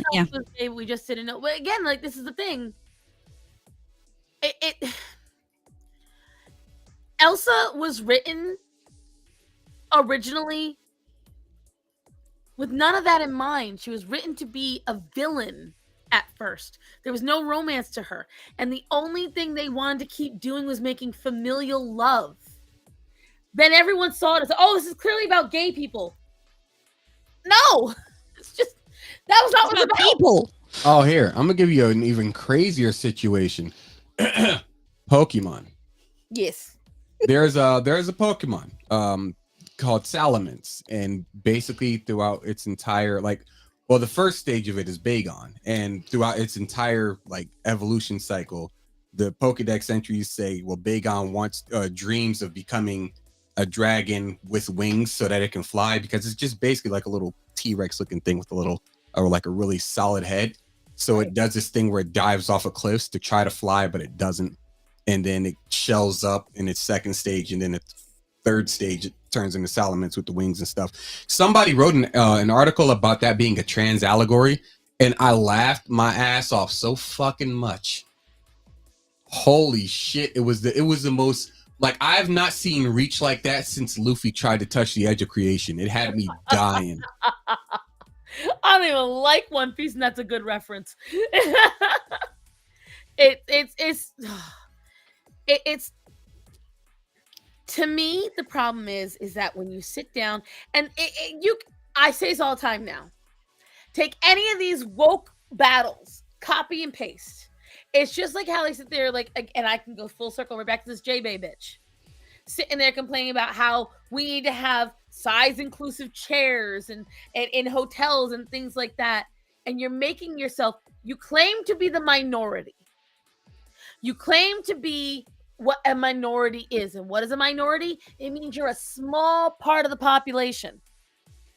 If you are a small part of the population, then that means you have to accept that you're not going to get accommodated as a small part of that population. If you are in a country that is majorly populated by white straight people, why are you constantly upset that you are not in the media for the majority of said white straight people? Why does it bother you? It's not like there's media out there that doesn't exist. It's already yours. But you need to sit there. And the thing is, you don't want an original that could be that for you. What you want is to take over the, for lack of a better term, the spaces and the characters that were established for something else. For instance, again, yes, most hotels don't even have bathrobes, but she's requiring all hotels have 6 and 7x bathrobes. Meanwhile, sitting here saying that all the hotel rooms have to be adjusted, all the hallways, when there are already hotels, every hotel has handicap rooms. I have yet to ever be in a hotel I didn't feel comfortable walking down the hall. How fat do you have to be that getting down the hall is an issue? If you trip and you happen to fall, you don't want to also tumble into the wall. That's what I'm assuming she's wanting. So you have to make sure that it's airport space in each hotel. I'm gonna tell you right now, my fat ass spread my legs so wide. I saw the video. I saw the video. I died laughing. We watched. I remember I got the idea. I was sitting there listening to her, and I got angrier and angrier and angrier. And I was like, Matthew, get me the numbers to the hotels in town. And I started calling them. And they were weird. About it. And the one I didn't call, I was like, I'm just gonna walk in. Matt said, what? I'm like, I'm just gonna walk in. And the concierge was like, go ahead. And I started walking through. And it's just like, that was a tiny hotel. Tiny. And I have stayed in some tiny ass hotels. I stayed in hotels where I wasn't quite sure if I was gonna make it out alive. Been there number two. And I will tell you, the elevators and stairs and everything else still accommodated me. We stayed in a really freaking old hotel in Milwaukee. It was open in 1908 or something, and they just renovated it in. Well, maybe it is, maybe it's not. Depends on you. 1908 is a movie. Probably is, but that has nothing to do with the hotel. No, it's a different movie. Never mind. Go ahead. And so we got in there.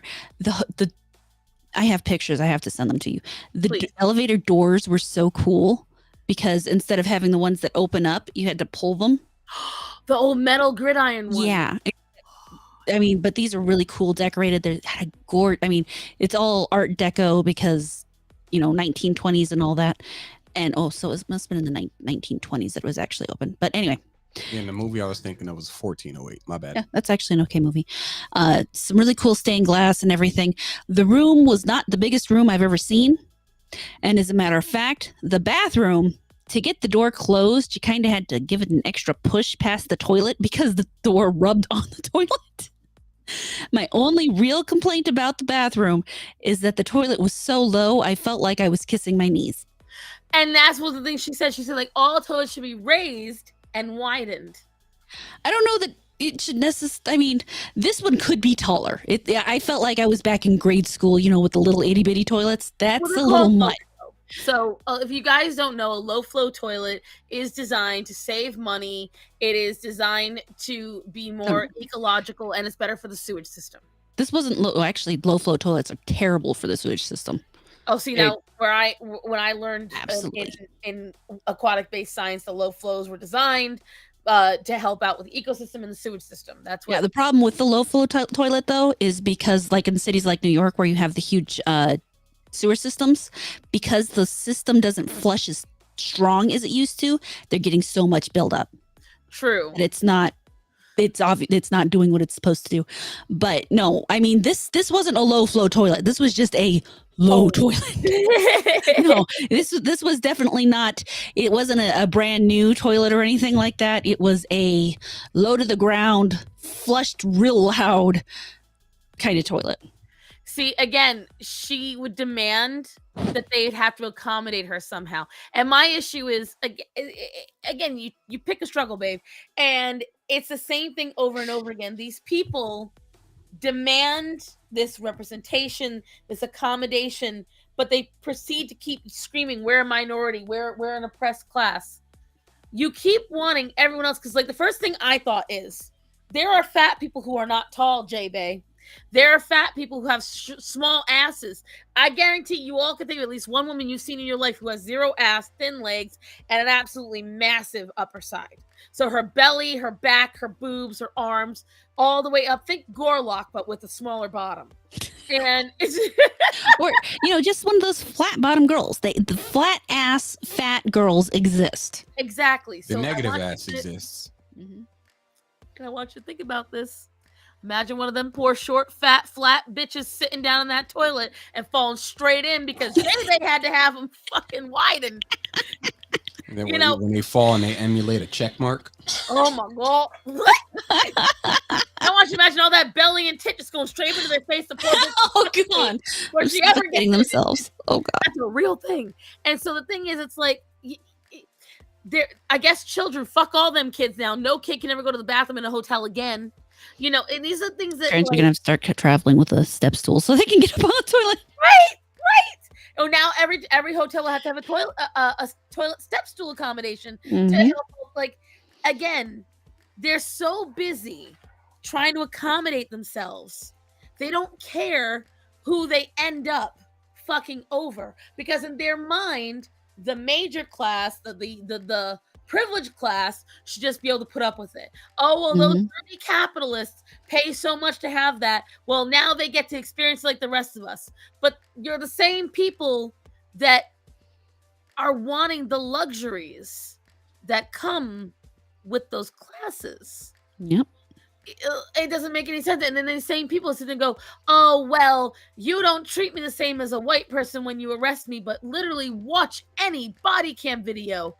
They will throw you down the same no matter what. Sometimes, as a matter of fact, in my personal opinion, I have seen the classes and people that claim they don't get the better treatment tend to get a little more leeway than they really should, a little more patience than they should.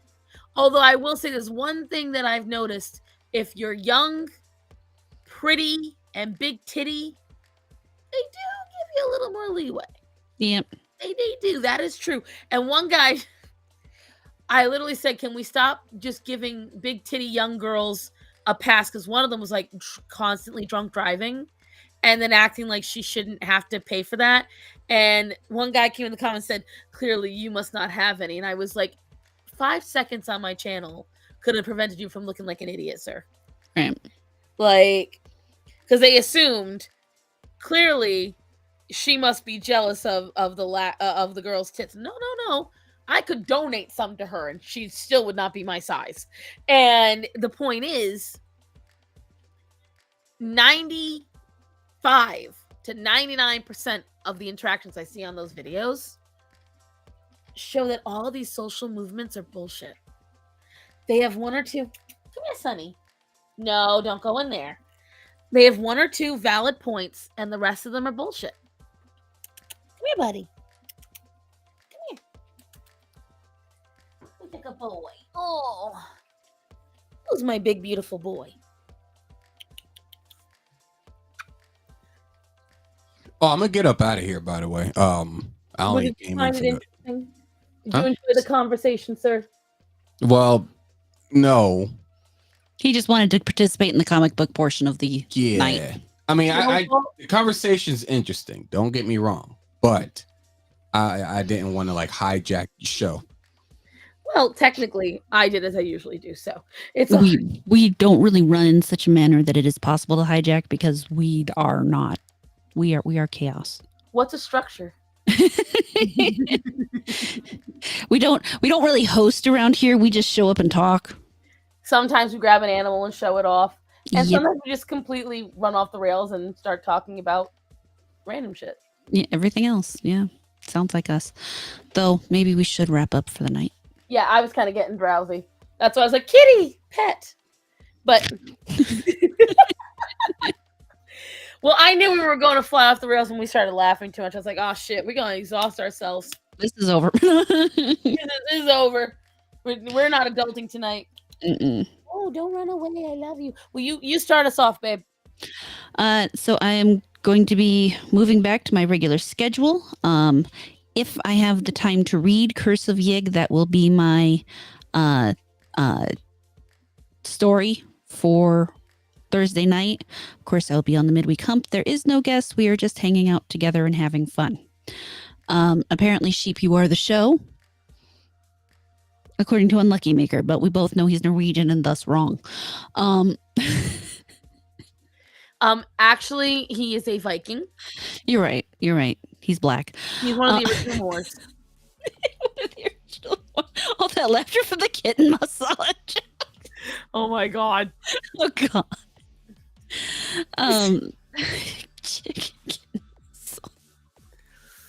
I cannot wait. When I turn off this video in about 15 minutes, I'll find out whether or not I got snapped by Papa YouTube. You're gonna see how he feels. Oh, but if I don't manage to read The Curse of Yig, we will do more Aesop's Fables.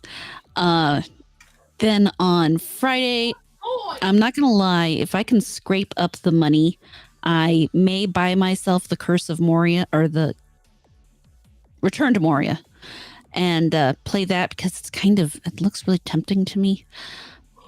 But and unfortunately, I've not played Baldur's Gate in long enough that I feel like it's going to be a bit before I can return to it. Friday is kind of up in the air. Friday, I think we're going to do Neverwinter Nights as a run through with myself, Darylyn, Sheep, and Stardust, Crusader, our friend. And then Sunday, we'll probably end up doing the same thing, maybe. Depends on what Darylyn's got going on. Then Monday, I'll be back here with my good friend Starsan, where we will talk and joke and make fun of everybody and everything and enjoy the free little animals and remind people that herbivores eat meat too. Herbivores. Herbivores. It's a new sect of animal sheep. You know, you are not privy to this educational information. It's all right. You right. I don't care though. So bitch. And as for me, guys, you will see me tomorrow, hopefully at noon, unless of course something happens, as it always does.